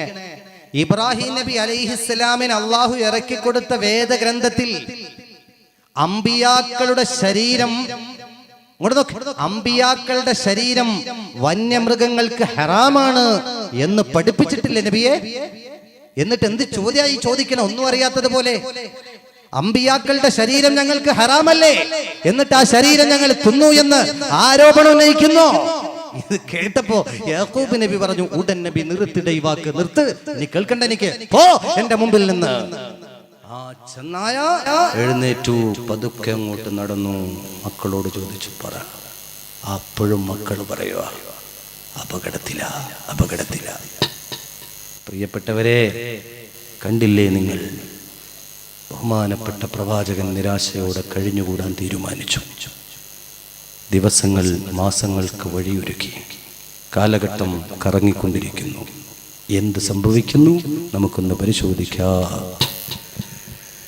മാറി ഈ കതറാവി ഇബ്നു അബ്ബാസുരയും മണി യൂസുഫ് ഇവർ ബീറിൽ വസിച്ചിടും. ഒരു ദിന വടിവേറും സ്വരൂപത്തിൽ ജിബിരിൽ വന്നേ. മലക്കന്ന് എണീവിക്ക് നബിയാരെ കോപത്തിനുമൈകളെ കയറ്റോമന്നേ. അതിനുടൻ കോശാതൻ തരിൽ ചോദി ചെവിടേക്കെന്നേ. കാരുണ്യ കടലായ നബിയാരെ ഒരു ദീനം കണ്ണാടി ഉമ്മൈ പാർത്തു. അതേ എണ്ണൂത്തേ തങ്ങൾ കൽബിൽ എന്തിനാവോർത്ത ഒളുതിൽ മുത്തേ. പ്രിയപ്പെട്ടവരെ, പ്രത്യേകം ശ്രദ്ധിക്കുക. ചരിത്രത്തിന്റെ രസകരമായ ഭാഗമാണ്. നേരെ ശ്രദ്ധിക്കുക. കണ്ടോ നിങ്ങൾ? നമുക്ക് ചരിത്രത്തിന്റെ ആ ഭാഗത്തെ കുറച്ച് നേരത്തേക്ക് നമുക്ക് മിസ്റിലേക്ക് ഒന്ന് ചെന്ന് നോക്കാം. ആ മിസ്റിൽ ജീവിക്കുന്ന ഒരു വലിയ ബിസിനസ്സുകാരനാണ് മാലിക് ബിൻ ദഹ്ർ. നേരെ ശ്രദ്ധിക്കുക. മാലിക് ബിൻ ദഹ്ർ എന്നാണ് അദ്ദേഹത്തിന്റെ പേര്. ഒരു വർഷത്തിൽ 2 തവണ മിസ്റിൽ നിന്ന് ഷാമിലേക്ക് മാലിക് ബിൻ ദഹ്റും സംഘവും കച്ചവടത്തിന് വരാറുണ്ട്. അങ്ങനെ നമ്മുടെ ഈ സംഭവങ്ങളൊക്കെ നടന്ന ഈ കാലത്താണ് മാലിക് ബിൻ ദഹ്ർ ഷാമിലേക്ക് ബിസിനസ്സിന് പോയി മടങ്ങി വരികയാണ്. അങ്ങനെ മടങ്ങി വരുമ്പോ അവര് നാട്ടിലേക്ക് തിരിക്കുമ്പോ ഈ ജുബ്ബുൽ ഹസീൻ എന്ന് പറയുന്ന ആ പൊട്ടക്കിണറ്റിന്റെ തൊട്ടരികിലൂടെയുള്ള ആ റോട്ടിലൂടെയാണ് അവര് മിസ്രിലേക്ക് മടങ്ങുന്നത്. പ്രിയപ്പെട്ടവരെ, ജുബ്ബുൽ ഹസീനിന്റെ പരിസരത്തെത്തിയപ്പോൾ ആ വർത്തക സംഘത്തിന് അസഹ്യമായ ദാഹം അനുഭവപ്പെട്ടു. എന്നാൽ അന്ന് മരുഭൂമിയിലൂടെ നമുക്ക് വെള്ളം കിട്ടുന്ന പ്രദേശം ഏതാണെന്ന് നോക്കാൻ വളരെ ബുദ്ധിമുട്ടായിരുന്നു. നേരെ ശ്രദ്ധിക്കുക. അങ്ങനെ മാലിക് ബിൻ ദഹ്റിന്റെ സംഘം ഈ കാണുന്ന ജുബ്ബുൽ ഹസീന്റെ പരിസരത്ത് ഖൈമയടിച്ചു, ടെന്റടിച്ചു, അവിടെ വിശ്രമിക്കാൻ തീരുമാനിച്ചു. പ്രത്യേകം ശ്രദ്ധിക്കണേ, പരിസരം നോക്കുകയാണ്. എങ്ങനെ വെള്ളമുള്ള പ്രദേശം അറിയാം? മരുഭൂമിയിൽ എങ്ങനെ വെള്ളമുള്ള പ്രദേശം അറിയാം? വെള്ളമുള്ള അരുവികളുടെ, അതല്ലെങ്കിൽ കിണറിന്റെ, അതല്ലെങ്കിൽ ചെറിയ ചെറിയ കുളങ്ങളുള്ള ഭാഗത്ത് ആകാശത്തൂടെ പറവകൾ വട്ടമിട്ട് പറക്കുന്നത് അറബികൾ ശ്രദ്ധിക്കാറുണ്ട്. മരുഭൂമിയിൽ വെള്ളമുള്ള പ്രദേശം അറിയാൻ ആകാശത്തിലേക്ക് നോക്കും. അപ്പോ ശകുനികൾ പറക്കലായി അവിടെ പക്ഷി പറവാദികൾ പറന്നു നടക്കുന്നത് കണ്ടാൽ ആ പ്രദേശത്ത് വെള്ളമുണ്ട് എന്ന് അറബികൾക്ക് ബോധ്യമാകും. നേരെ ശ്രദ്ധിച്ചു. എന്നാൽ മാലിക് ബിൻ ദഹ്റും സംഘവും എവിടുന്ന് വെള്ളം കിട്ടുമെന്ന് ആകാശത്തേക്ക് ഇങ്ങനെ നോക്കുമ്പോഴാണ് ജുബ്ബുൽ ഹസീൻ എന്ന് പറയുന്ന പൊട്ടക്കിണറിന്റെ മുകളിലൂടെ പക്ഷികൾ ഇങ്ങനെ വട്ടമിട്ട് പറക്കുന്ന ആ കാഴ്ച മാലിക് ബിൻ ദഹ്റും സംഘവും കണ്ടപ്പോൾ അവരുടെ വർത്തക സംഘത്തിൽ നിന്ന് ബുഷ്റ ബഷീർ എന്ന് പറയുന്ന ആരോഗ്യമുള്ള രണ്ട് ചെറുപ്പക്കാര് വലിയ വലിപ്പമുള്ള ബക്കറ്റും വലിയൊരു കയറും എടുത്ത് വെള്ളം കോരുന്ന ആവശ്യാർത്ഥം ആ പക്ഷികളെ കണ്ട ഭാഗത്തേക്ക് വന്നു നോക്കുമ്പോൾ ശരിയാ ഒരു കിണറുണ്ട്, വലിയൊരു കിണർ കാണുന്നുണ്ട്. ആ കിണറ്റിലേക്ക് വലിയ ബക്കറ്റും കയറും ഇങ്ങനെ ഇറക്കിക്കൊണ്ടിരിക്കുമ്പോഴാണ് മുഖറബുൽ അംലാക്ക് മലക്ക് ജിബ്രീൽ, പോരാ ഉറക്കപ്പറ മലക്ക് ജിബ്രീൽ ഇറങ്ങി വന്നു. കിണറ്റിലേക്ക് ഇറങ്ങി വന്നപ്പോ പ്രവാചകന് സന്തോഷമാണ്, യൂസുഫിന് സന്തോഷമാണ്. കാരണം സ്വർഗീയമായ വിഭവങ്ങളും കഴിച്ച് സന്തോഷത്തോടുകൂടെ അവിടെ കഴിഞ്ഞു കൂടുമ്പോഴാണ് പെട്ടെന്ന് മുഖറബുൽ അംലാക്ക് മലക്ക് ജിബ്രീൽ ഇറങ്ങി വന്നിട്ട് പറഞ്ഞു, യൂസുഫ് നബിയെ. പെട്ടെന്ന് ശബ്ദം കേട്ടപ്പോ തിരിഞ്ഞു നോക്കി, ജിബ്രീലാണ്, മനസ്സിലായി. പുഞ്ചിരിച്ചു ചോദിച്ചു, ജിബ്രീലേ, വരവിന്റെ ഉദ്ദേശം? നബിയെ, നിങ്ങൾ ഒരു ദിവസം യാക്കൂബ് നബിയുടെ കൂടെ താമസിക്കുമ്പോ നിങ്ങളുടെ വീട്ടിൽ വെച്ചൊരു കണ്ണാടി എടുത്ത് ആ കണ്ണാടിയിലേക്ക് ഇങ്ങനെ നോക്കിയില്ലേ? ജിബ്രീലിന്റെ ചോദ്യം പ്രത്യേകം ശ്രദ്ധിക്കും. ഒരു കണ്ണാടിയിലേക്ക് നിങ്ങൾ ഇങ്ങനെ നോക്കിയില്ലേ? അതെ. ആ സമയത്ത് നിങ്ങളുടെ മനസ്സിൽ എന്തോ ഒരു ചിന്ത കടന്നു വന്നു അല്ലേ? ജിബ്രീലിന്റെ ചോദ്യമാണ്. അതെ, എന്റെ മനസ്സിലേക്ക് ചിന്ത കയറി വന്നു. എന്താ നബിയെ നിങ്ങൾ ചിന്തിച്ചേ? ഞാന് കണ്ണാടി എടുത്തിട്ട് ഇങ്ങനെ നോക്കി എൻ്റെ മുഖത്തിന്റെ സൗന്ദര്യം, എൻ്റെ ആ രസകരമായ മുഖം, ആ ചുണ്ടുകളും കവിളുകളും കണ്ണാടിയിൽ ഇങ്ങനെ ശ്രദ്ധിച്ചു നോക്കുമ്പോൾ ഞാൻ അറിയാതെ പറഞ്ഞു പോയി, ഹൗ, ഞാനൊരടിമയായിരുന്നെങ്കിൽ അന്ന് മനുഷ്യനെ വിൽക്കുന്ന ചന്തകൾ, മാടുകളെ വിൽക്കുന്ന ചന്തകളെ പോലെ മനുഷ്യ ചന്തകൾ ധാരാളം ഉണ്ടായിരുന്നു. പ്രത്യേകം ശ്രദ്ധിച്ചു. യൂസുഫ് നബി ചിന്തിക്കുകയാണ്, ഞാനൊരടിമയായിരുന്നെങ്കിൽ എനിക്ക് വില പറയാൻ പറ്റാത്ത വില എനിക്ക് കിട്ടിയിരുന്നു, വിലമതിക്കാനാകാത്ത സ്വത്ത് എനിക്ക് കിട്ടിയിരുന്നു എന്ന് ചിന്തിച്ചിരുന്നില്ലേ? ഉണ്ട് എങ്കിൽ നിങ്ങളുടെ വില നിർണയിക്കുന്ന ദിവസമാണെന്ന്. അതുകൊണ്ട് എഴുന്നേക്ക്, പുറത്ത് കിടക്കണ്ടേ, പുറത്തേക്ക് പോകണ്ടേ? പറഞ്ഞു തീരുമ്പോഴേക്ക് ബുഷ്റ ബഷീർ എന്ന് പറയുന്ന രണ്ട് വ്യക്തികള് അതേ മുകളിൽ നിന്ന് ഇറക്കി വിട്ട ആ വലിയ ബക്കറ്റ് താഴെ എത്തി. ബഹുമാനപ്പെട്ട പ്രവാചകനെ മുഖറബുൽ അംലാക്ക് മലക്ക് ജിബ്രീൽ ബിസ്മില്ലാഹിർ റഹ്മാനിർ റഹീം ആ ബക്കറ്റിലേക്ക് എടുത്തു വെച്ചു. വെള്ളമാണെന്ന് തെറ്റിദ്ധരിച്ച് ദാഹിച്ചു വലഞ്ഞ ആ രണ്ട് വ്യക്തികള് ശക്തി ഉപയോഗിച്ചു വലിച്ച് അതാ ആ ബക്കറ്റ് മുകളിലേക്ക് വലിച്ചുയർത്തിക്കൊണ്ടിരിക്കുകയാണ്. നല്ല നല്ല ഭാരം. എന്താണിത് ഇത്ര ഭാരം? രണ്ടുപേരും ആഞ്ഞു പിടിച്ചു, വലിച്ചു. കണ്ടില്ലേ നിങ്ങള് ആ ബക്കറ്റ് മുകളിലേക്ക് അങ്ങോട്ട് വന്നപ്പോൾ ഉരക്കും തോൽ ചുടർ കത്തി തുളങ്കും പൂമുഖം കണ്ട് അടിമകൾ അജബോടെ വിനീതർ മുമ്പിൽ ആരും അറിയാതാതരെ കൊണ്ട് കടത്തി തമ്പിൽ. പരിപൂർണ മുഖം നോക്കി ഹലീലിന്റെ പേരിൽ പെട്ട് മാലിക്കൂത്തനെ മുന്നം മനാമിൽ കണ്ട് പുണ്യ ബാലനെ പരനിന്ന് കൊടുത്താൻ വേണ്ടേ. പ്രിയപ്പെട്ടവരെ, ആ ബക്കറ്റ് ഇങ്ങനെ വലിച്ച് ആ ബക്കറ്റ് മുകളിലേക്ക് എത്തുമ്പോ ഇങ്ങോട്ട് നോക്ക്, പ്രതീക്ഷയോടുകൂടെ ബക്കറ്റിലേക്ക് നോക്കി രണ്ട് ചെറുപ്പക്കാരും ഇങ്ങനെ ആ ബക്കറ്റിലെ വെള്ളം കാണാനുള്ള ആകാംക്ഷയോടെ നോക്കി നിൽക്കുമ്പോ ബക്കറ്റിന്റെ നടുവിൽ നിന്ന് പ്രകാശപൂർണമായ വദനത്തോടുകൂടെ രസകരമായ പല്ലുകൾ കൊണ്ട് പുഞ്ചിരി തൂകിയിരിക്കുന്ന ഒരു പൊന്നോമന പുത്രനെ കണ്ടപ്പോ കയ്യിലുള്ള കയറ് വഴുതി പിടിച്ചു. ആ കയറ് വീണ്ടും പിടിച്ചു, വലിച്ചു കയറ്റി നിർത്തി നോക്കുമ്പോ ബഹുമാനപ്പെട്ട യൂസുഫിന് സമയത്ത് 17 വയസ്സാണ് എന്ന് പണ്ഡിതന്മാർക്ക് അഭിപ്രായമുണ്ട്. നല്ല ചുറുചുറുക്കുള്ള ശരീരം, എന്തോ ഒരു ഭംഗി, എന്തോ ഒരു മൊഞ്ച്. അത്ഭുതപ്പെട്ടു പോയി. രണ്ടുപേരും കൈപിടിച്ചുകൊണ്ട് മാലിക് ബിൻ ദഹറിന്റെ ടെന്റിലേക്ക് കൊണ്ടുപോയപ്പോ വർത്തക സംഘം കാണുന്നവർ അത്ഭുതപ്പെടുകയാണ്. പ്രവാചകനെ കണ്ടുകൊണ്ട്, പടച്ചോനെ, ഇത് മനുഷ്യനാണോ മാലാഖയാണോ? എന്ത് അത്ഭുതം! ചിലവര് തൊട്ടു നോക്കുക, ചിലവര് തടവി നോക്കുക. എന്തോ ഒരു അത്ഭുതം! എല്ലാവരും നോക്കി നിൽക്കുകയാണ്. പ്രിയപ്പെട്ടവരെ, കണ്ടോ നിങ്ങൾ ബഹുമാനപ്പെട്ട അത്ഭുത ബാലനുമായി മാലിക് ബിൻ ദഹർ സന്തോഷത്തോടുകൂടെ ഷാമിൽ നിന്ന് മടങ്ങി വരുന്ന ആ വർത്തക സംഘം മിസ്റിലേക്ക്, സ്വന്തം നാട്ടിലേക്ക് അതാ യൂസുഫുമായിട്ട് ആ വർത്തക സംഘം പുറപ്പെട്ടു എന്ന് മാത്രമല്ല, എല്ലാവരുടെ മുഖത്തും പ്രസന്നമാണ്, എല്ലാവരുടെ മനസ്സും സന്തോഷമാണ്. കാരണം സൗന്ദര്യമുള്ള അത്ഭുത ബാലൻ, ആര് കണ്ടാലും അത്ഭുതപ്പെട്ടു പോകുന്ന സൗന്ദര്യത്തിന്റെ നിറകുടമായ അത്ഭുത ബാലനുമായി ആ സംഘം മിസ്റിലെത്തി. നേരെ ശ്രദ്ധിക്ക്, ആ മിസ്റിലൂടെ കളകളാരവം മുഴക്കി ഒഴുകുന്ന നൈലിലേക്ക് അവരിറങ്ങി. യാത്രാക്ഷീണം കൊണ്ട് എല്ലാവരും ഒന്ന് കുളിച്ചു. പ്രിയപ്പെട്ടവരെ, നല്ല തണുപ്പുള്ള, നല്ല ഗ്ലാസ് പോലെ വെട്ടിത്തിളങ്ങുന്ന വെള്ളം, ആ വെള്ളത്തിലിറങ്ങി എല്ലാവരും കണ്ണ് തുറന്നൊന്ന് മുങ്ങിക്കുളിച്ചു. ആ ക്ഷീണമൊക്കെ അങ്ങോട്ട് മാറി, എല്ലാവരും റാഹത്തായി. ആ സമയത്ത് പ്രവാചകനായ യൂസുഫ് നബി അലൈഹിസ്സലാമും അവരുടെ കൂടെ ഒന്ന് കുളിച്ചു. ആ കുളി അങ്ങോട്ട് കഴിഞ്ഞപ്പോ എന്താ സംഭവിക്കുന്നത് നമുക്കൊന്ന് നോക്കാം.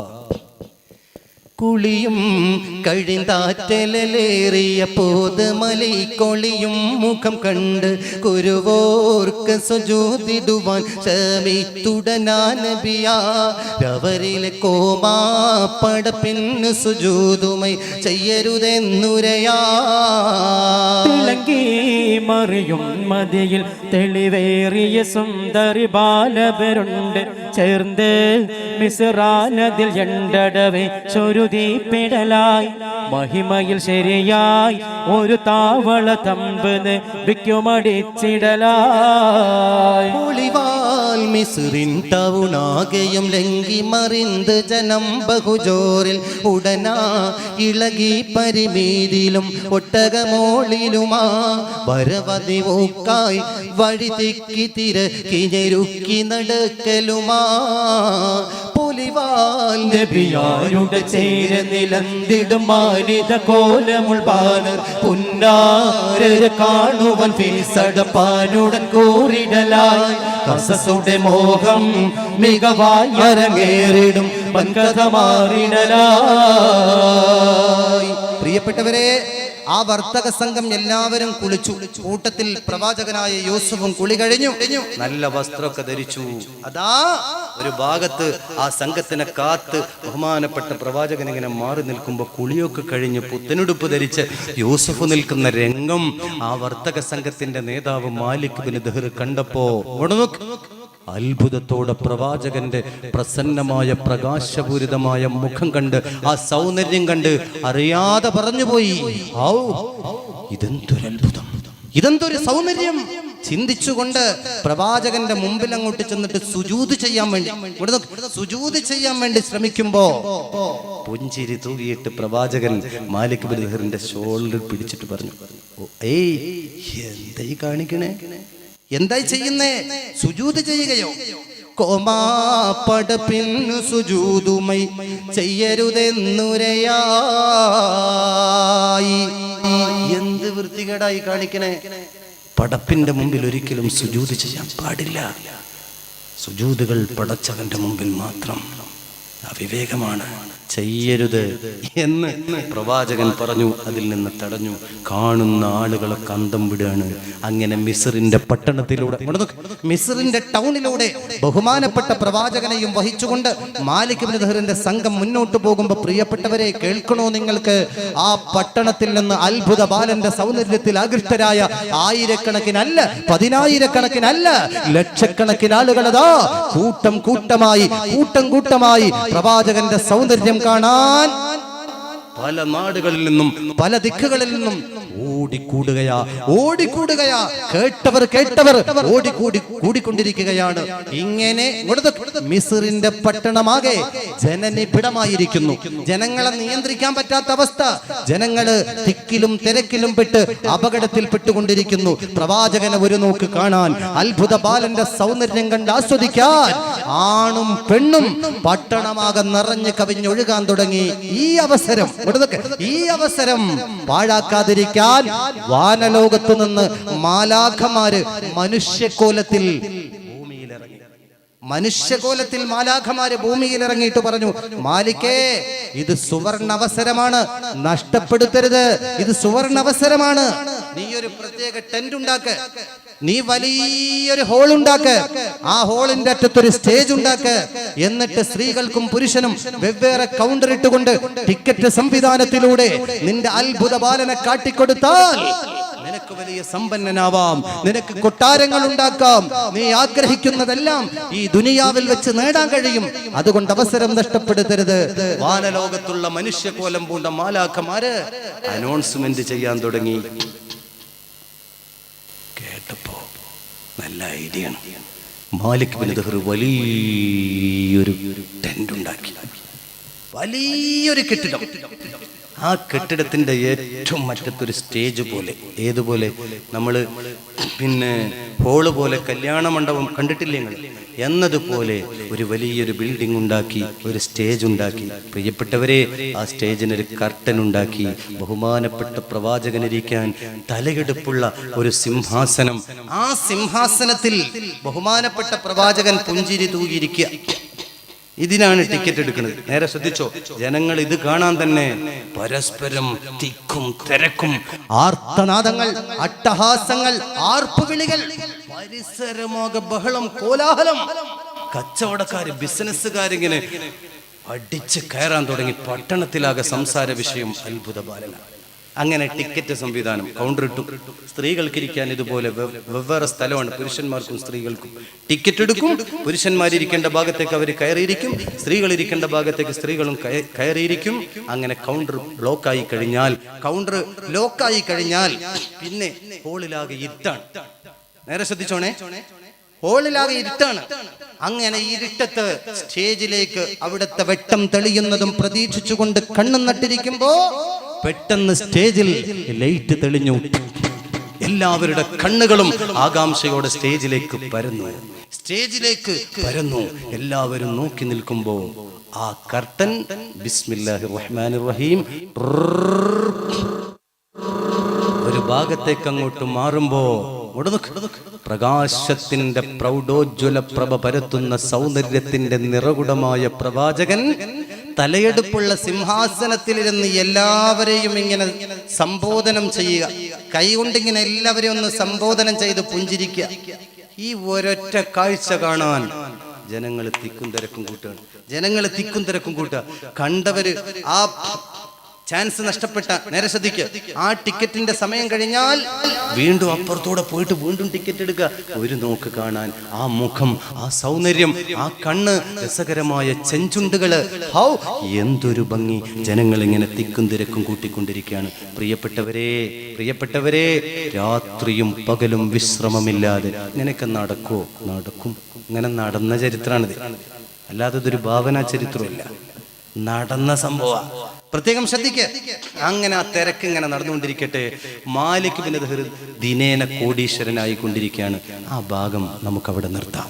പ്രിയപ്പെട്ടവരെ, നമുക്ക് ഈ ഈജിപ്തിന്റെ അയൽ പ്രദേശമായ അയൽ രാജ്യമായ ഇന്ന് മൊറോക്കോ എന്നറിയപ്പെടുന്ന രാജ്യം അറിയില്ലേ?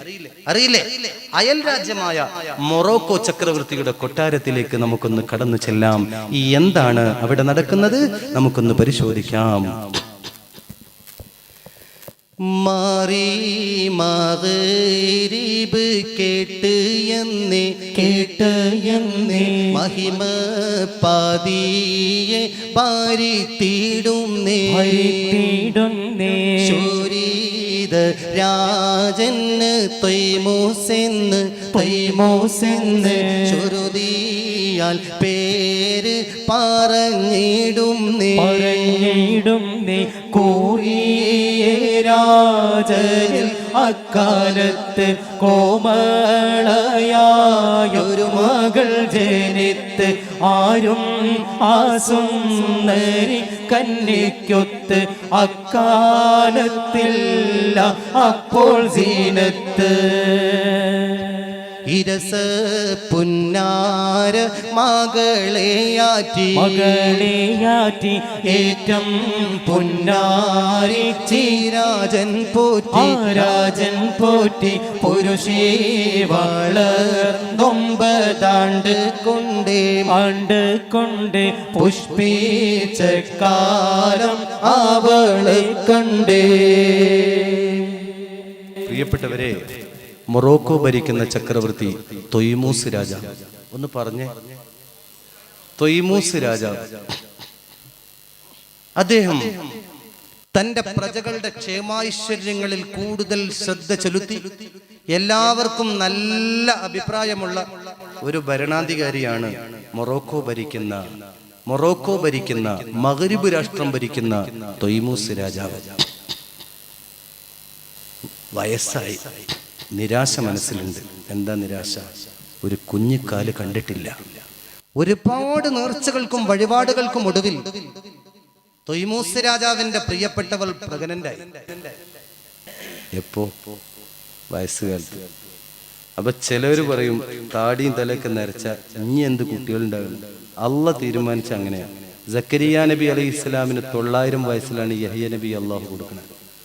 മനസ്സിലാക്കിക്കോ. അപ്പോ ഒരു പെൺകുട്ടി, നല്ല സുമുഖിയായ സുന്ദരിയായ, കാണാൻ നല്ല മൊഞ്ചുള്ള കുട്ടിയാ.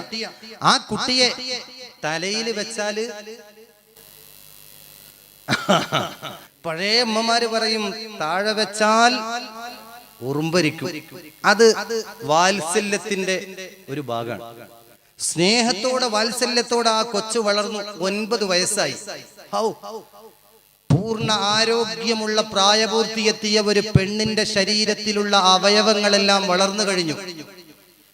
ഏതൊരു പുരുഷ ഹൃദയങ്ങളും ആ മുഖം, ആ ശരീരം കണ്ടാൽ വികാരം കൊണ്ട് വീർപ്പുമുട്ടുന്ന അതീവ സൗന്ദര്യ റാണി. അതാണ് മൊറോക്കോയുടെ ഭരണാധികാരി തൊയ്മൂസ് രാജാവിന്റെ പെൺകുട്ടി. അവളുടെ സൗന്ദര്യത്തെ കുറിച്ച് ഒരു 2 മിനിറ്റ് ഇങ്ങോട്ട് ശ്രദ്ധിക്കാം. ഒരു 2 മിനിറ്റ് നമുക്കൊന്ന് ശ്രദ്ധിക്കാം. തരുളം നീരത്തെ പോലുള്ള സിന്നും സമ്പന്ന അഞ്ജനം പൂണ്ടേ കണ്ണും മറികണ്ഠമോടെ ചേരിഞ്ഞേ നോക്കും മധുകണ്ഠ രാഗ ഉല്ലാസവാക്കും പരിമള റോസ് വിടർന്നേ മോറും പവിഴച്ചേരിയും ആവട്ടമാറും പുരുഷക്കോലങ്ങൾ നാലർക്കോലാർക്കും മോഹമിളകി മതി മറക്കും മദനക്കമനി ഒരു ദിനമാ മയങ്ങിക്കിടന്ന് വിരിപ്പകമാ മതിയിൽ തോളങ്കം സുമുഖിക്കുന്നേ മനതക പോക നിനവ് വന്നേ.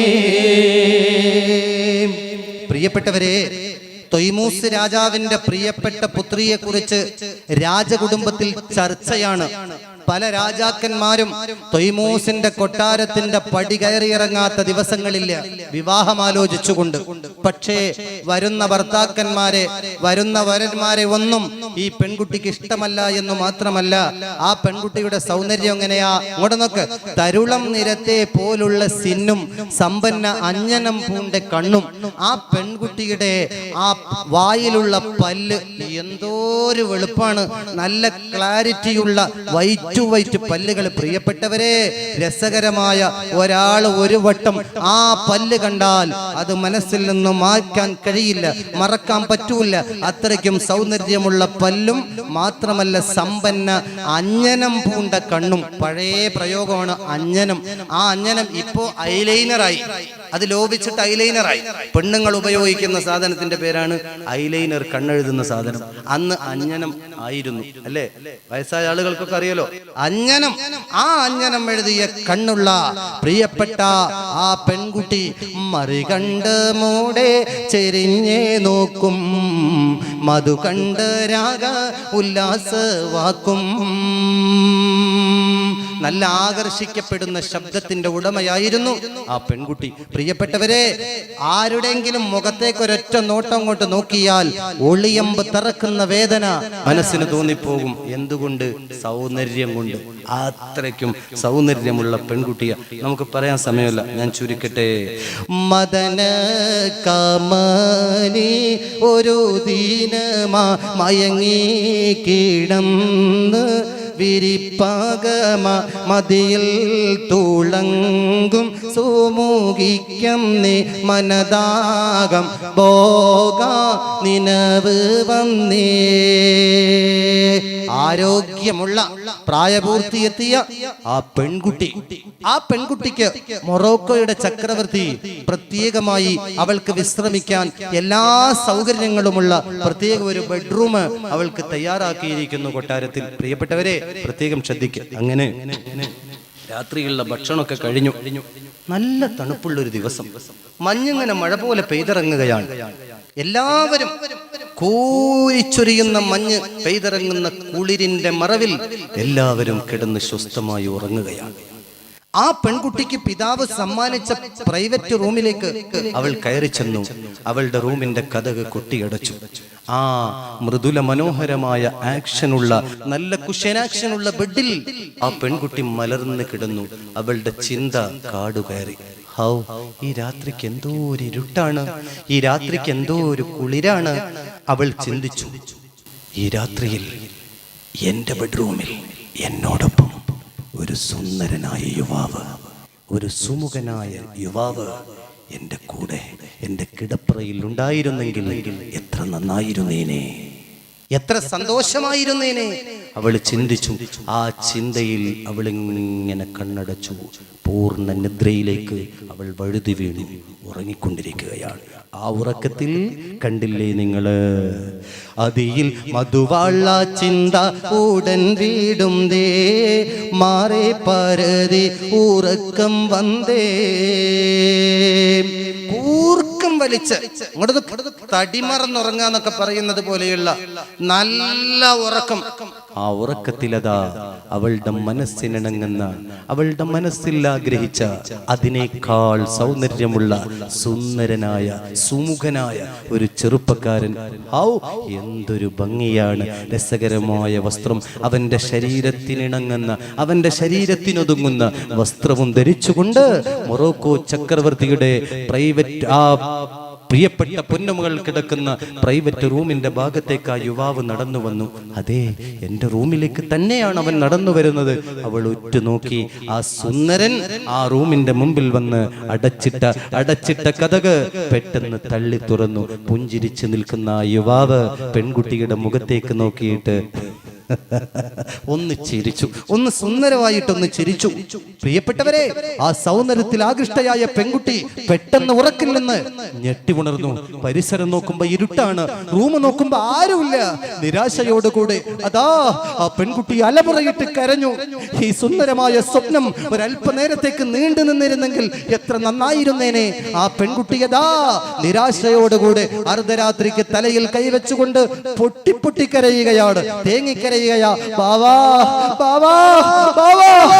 അർദ്ധരാത്രിക്ക് കരച്ചിൽ കേട്ടുകൊണ്ട് തൊയ്മൂസ് ചക്രവർത്തി ചാടി എഴുന്നേറ്റ് തന്റെ പ്രിയപ്പെട്ട പൊന്നുമോളുടെ പ്രൈവറ്റ് റൂമിന്റെ മുമ്പിൽ ചെന്ന് നോക്കുമ്പോ കതകും തുറന്നിട്ട് മുടിക്കെട്ടഴിച്ചിട്ട് ഒരു ഭ്രാന്തിയെ പോലെ നിരാശയുടെ മുഖഭാവത്തോടെ പൊട്ടിക്കരയുന്ന പെൺകുട്ടിയെ കണ്ടപ്പോ പിതാവിന്റെ മനസ്സ് വേദനിച്ചു. പൊന്നുമോളെ മാറോട് ചേർത്ത് പിടിച്ചു.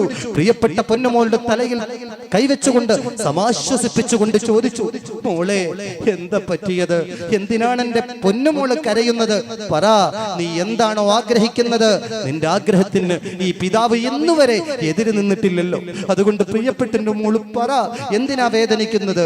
ഉടനെ തന്നെ പെൺകുട്ടി പറയുക, ബാബാ, ഞാൻ ഉറങ്ങിക്കൊണ്ടിരിക്കുമ്പോ എന്റെ ഉറക്കത്തിൽ ഒരു സുമുഖനായ സുന്ദരനായ കാണാൻ നല്ല മുഞ്ചുള്ള ഒരു യുവാവ് എന്റെ റൂമിലേക്ക് കടന്നു വന്നു. ആകാംക്ഷയോടുകൂടെ ആശ്ചര്യത്തോടെ ആ സൗന്ദര്യ മുഖത്തേക്ക് ഞാൻ ഉറ്റുനോക്കി. എന്തൊരു ഭംഗിയാണ്! ആ ഭംഗിയിൽ ഞാൻ പെട്ടെന്ന് ഞെട്ടി ഉണർന്നു നോക്കുമ്പോ ആ യുവാവിനെ കാണുന്നില്ല. എന്റെ ബെഡ്റൂമിൽ ആരുമില്ല. അതുകൊണ്ട് പ്ലീസ് പിതാവേ, ആ യുവാവിനെ എനിക്ക് ഇണയാക്കി തരണം, എനിക്ക് വരനാക്കി തരണം. എന്തായി പറയണേ? സ്വപ്നത്തിൽ കണ്ട ആളെ എങ്ങനെ വരനാക്കും? തൊയ്മൂസ് രാജാവ് മനസ്സിലാക്കി, എൻ്റെ മോൾക്ക് എവിടെ പേച്ചിട്ടുണ്ട്, എന്തോ പറ്റിയിട്ടുണ്ട്, എൻ്റെ ഒരു പരീക്ഷണമായിരിക്കും, ഭ്രാന്ത് പിടിച്ചിട്ടുണ്ടെന്ന് മനസ്സിലായ തൊയ്മൂസ് രാജാവ് പറഞ്ഞു, മോളെ, ഉറക്കിൽ കണ്ട സ്വപ്നത്തിൽ കണ്ട പുരുഷനെ എങ്ങനെയാ നിനക്ക് ഇണയാക്കി തരിക? ഈ ലോകത്ത് ആകാശത്ത് കത്തുന്ന അമ്പിളിമാമനെ വേണമെന്നുണ്ടെങ്കിൽ ഞാൻ നിനക്ക് വാങ്ങിച്ചു തരും. പക്ഷെ സ്വപ്നത്തിൽ കണ്ട ചെറുപ്പക്കാരനെ എവിടെ ചെന്ന് കണ്ടെത്തും? അതുകൊണ്ട് എന്റെ പൊന്നുമോൾ എന്താ പറയണേ? ഉടനെ തന്നെ പെൺകുട്ടി കരഞ്ഞിട്ട് പറഞ്ഞു, ഇല്ല, എനിക്ക് താങ്ങാൻ പറ്റൂല, എനിക്കിനി ജീവിക്കാൻ കഴിയൂല. ആ സ്വപ്നത്തിൽ കണ്ട സുമുഖനുമായിട്ടല്ലാതെ ഈ ദുനിയാവിൽ എനിക്കൊരു ജീവിതമില്ല. അതുകൊണ്ട് പ്ലീസ് ബാവാ, എന്റെ ആഗ്രഹം ഒന്ന് നിറവേറ്റി തരൂ ബാവാ. പൊട്ടിക്കരഞ്ഞുകൊണ്ട് പ്രിയപ്പെട്ട പെൺകുട്ടി ചോദിക്കുമ്പോ പ്രിയപ്പെട്ടവരെ എന്തു മറുപടി പറഞ്ഞു സമാശ്വസിപ്പിക്കണമെന്നറിയാതെ പിതാവ് വേദനയോടെ പറഞ്ഞു, മോളെ, നിന്നോട് ഞാൻ പറഞ്ഞില്ലേ, നിന്റെ ഏതാഗ്രഹങ്ങൾക്കും ഞാൻ എതിര് നിൽക്കില്ല. പക്ഷേ ഇനി എങ്ങാനും ആ യുവാവ് സ്വപ്നത്തിൽ വന്ന് നിന്നെ ശല്യപ്പെടുത്തിയാൽ നീ അദ്ദേഹത്തോട് ചോദിക്കണം, നിങ്ങൾ ആരാ, ഏത് രാജ്യക്കാരനാ? ഞാൻ പറയുന്നു, അവനെ ഞാൻ എത്ര വലിയ കോടീശ്വരനാണെങ്കിലും അവനെ ഞാൻ നിനക്ക് വിലക്ക് വാങ്ങിച്ചു തരും. ഉറപ്പാണ്, ഉറപ്പാണ്. അങ്ങനെ വാപ്പ സമാധാനിപ്പിക്കാൻ വേണ്ടി പറഞ്ഞതാ. പ്രിയപ്പെട്ടവരെ, നേരം വെളുത്തു നോക്കുമ്പോ ആ പെൺകുട്ടിയുടെ മുഖത്ത് ഒരു സന്തോഷമില്ല. ആ പെൺകുട്ടിക്ക് ഭക്ഷണം കഴിക്കണമെന്നില്ല, ആ പെൺകുട്ടിക്ക് കുളിക്കണമെന്നില്ല, ഡ്രസ്സ് മാറ്റണമെന്നില്ല. ആകെ ഒരേ ചിന്ത. കൊട്ടാരത്തിന്റെ മുമ്പിലുള്ള പൂന്തോട്ടത്തിൽ വന്നിരുന്ന് താടിക്ക് കയ്യും കൊടുത്ത് അങ്ങകലേക്ക് ഇങ്ങനെ നോക്കി നിൽക്കുക, ഇടക്കിടക്ക് ഇങ്ങനെ ചിരിക്കുക, ഇടക്കിടക്ക് കരയ. ഈ രംഗം കണ്ടപ്പോൾ പിതാവിന്റെ മനസ്സ് വേദനിച്ചു. എന്ത് ചെയ്യാനാ, എന്ത് ചെയ്യാനാ? അങ്ങനെ ദിവസങ്ങൾ കഴിഞ്ഞു. കേൾക്കണോ നിങ്ങൾക്ക്, കേൾക്കണോ നിങ്ങൾക്ക്? ഒരു ദിവസം ആ പെൺകുട്ടി സ്വസ്ഥമായി ക്ഷീണിച്ച ശരീരത്തോടെ തന്റെ പ്രിയപ്പെട്ടവന്റെ മുഖം മാത്രം മനസ്സിൽ സ്വപ്നം കണ്ടുകൊണ്ട് കിടന്നുറങ്ങുകയാണ്. ആ ഉറക്കത്തിൽ അതാ പതിവ് പോലെ ആ സുമുഖൻ, അല്ല ആ സുന്ദരൻ, അവളുടെ പ്രൈവറ്റ് റൂമിന്റെ ഭാഗത്തേക്ക് പതുക്കെ പതുക്കെ നടന്നു വരുന്നു. എന്താണ് അവിടുത്തെ അവസ്ഥ? നമുക്കൊന്ന് നോക്കാം. ഹയ്യറായി ബീവി ഉറങ്ങും പോതിൽ ഇന്നും പണ്ടേ കൗതുക കോലം മാനാമിൽ നേരിട്ടവൾ കണ്ടേ. തയ്യൽ കണ്ടെന്നും കാമർ പോലാനന്ദം ലംഘും നേ ശബിക്കത്തായി പൂപ്പാല ചെന്നങ്ങോടി പീഡിത്തന്നേ. മൊയ്യൊന്നെൻ രൂപം മാറിത്തേ ആനന്ദ കോലമേ, പുന്നാരപ്പൂമുഖം കാണുന്നേതൊരു താനോമേ. പ്രിയപ്പെട്ടവരെ, സ്വപ്നത്തിലേക്ക് കയറി വരുന്ന ആ സുമുഖനായ സുന്ദരനായ യുവാവ് പുഞ്ചിരി തൂകി കയറി വരുന്ന രംഗം കണ്ടപ്പോ ആ പെൺകുട്ടിയതാ അത്ഭുതത്തോടെ ആശ്ചര്യത്തോടെ ആ സുമുഖനായ സുന്ദരനായ യുവാവിന്റെ മുഖത്തേക്ക് നോക്കി നിൽക്കുകയാണ്. ആ യുവാവ് അപരിചിതനല്ലാത്ത രൂപത്തിൽ, പരിചയമുള്ള രൂപത്തിൽ ആ റൂമിലേക്ക് കയറി വന്നു. മാത്രമല്ല, ആ കവാടവും തുറന്ന് ബെഡ്റൂമിലേക്ക് കയറി വന്ന് ആ പെൺകുട്ടിയുടെ മുഖത്തേക്ക് നോക്കി പുഞ്ചിരിച്ചപ്പോ പെൺകുട്ടി എന്താ ചെയ്തെന്നറിയോ? ആ പെൺകുട്ടി എന്താ ചെയ്തെന്നറിയോ?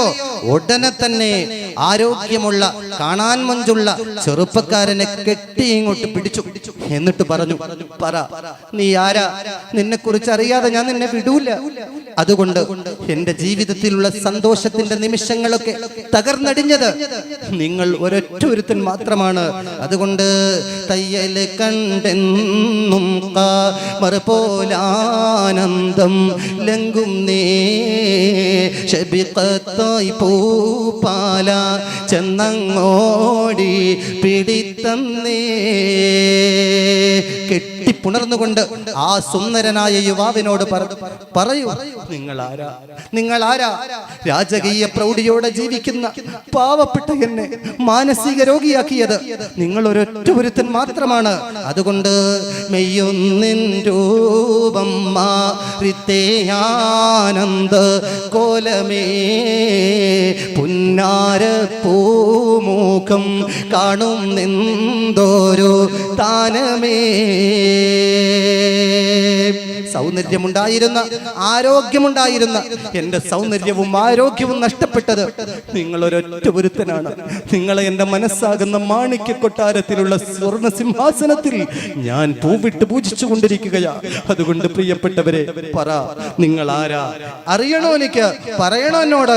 അല്ലെങ്കിൽ ഞാൻ നിങ്ങളെ വിടൂല എന്ന് പറഞ്ഞിട്ട് ആ യുവാവിന്റെ വിശാലമായ മാറത്തേക്ക് അവളുടെ കവളുകൾ ചേർത്ത് പിടിച്ച് സന്തോഷത്തോടുകൂടെ ഇടക്കിടക്ക് പറയും, പറ, നിങ്ങൾ ആരാ?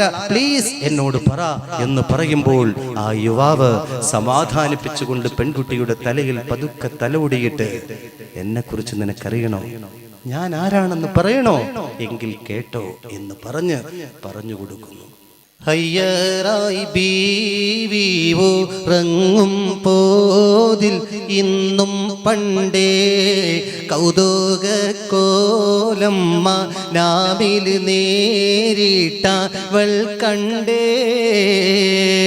തയ്യൽ കണ്ടെന്നും മറുപോലാനന്ദം ലംഘും നേ ശബിഖത്തായി പൂപ്പാല ചെന്നങ്ങോടി പിടിത്തന്നേ.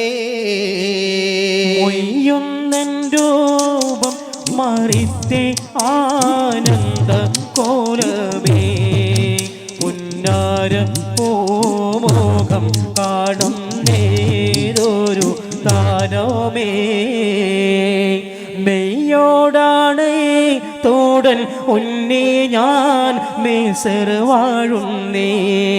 വീരപ്രജാപാതിയാണ് വന്നെന്നെ തേടന്നേ.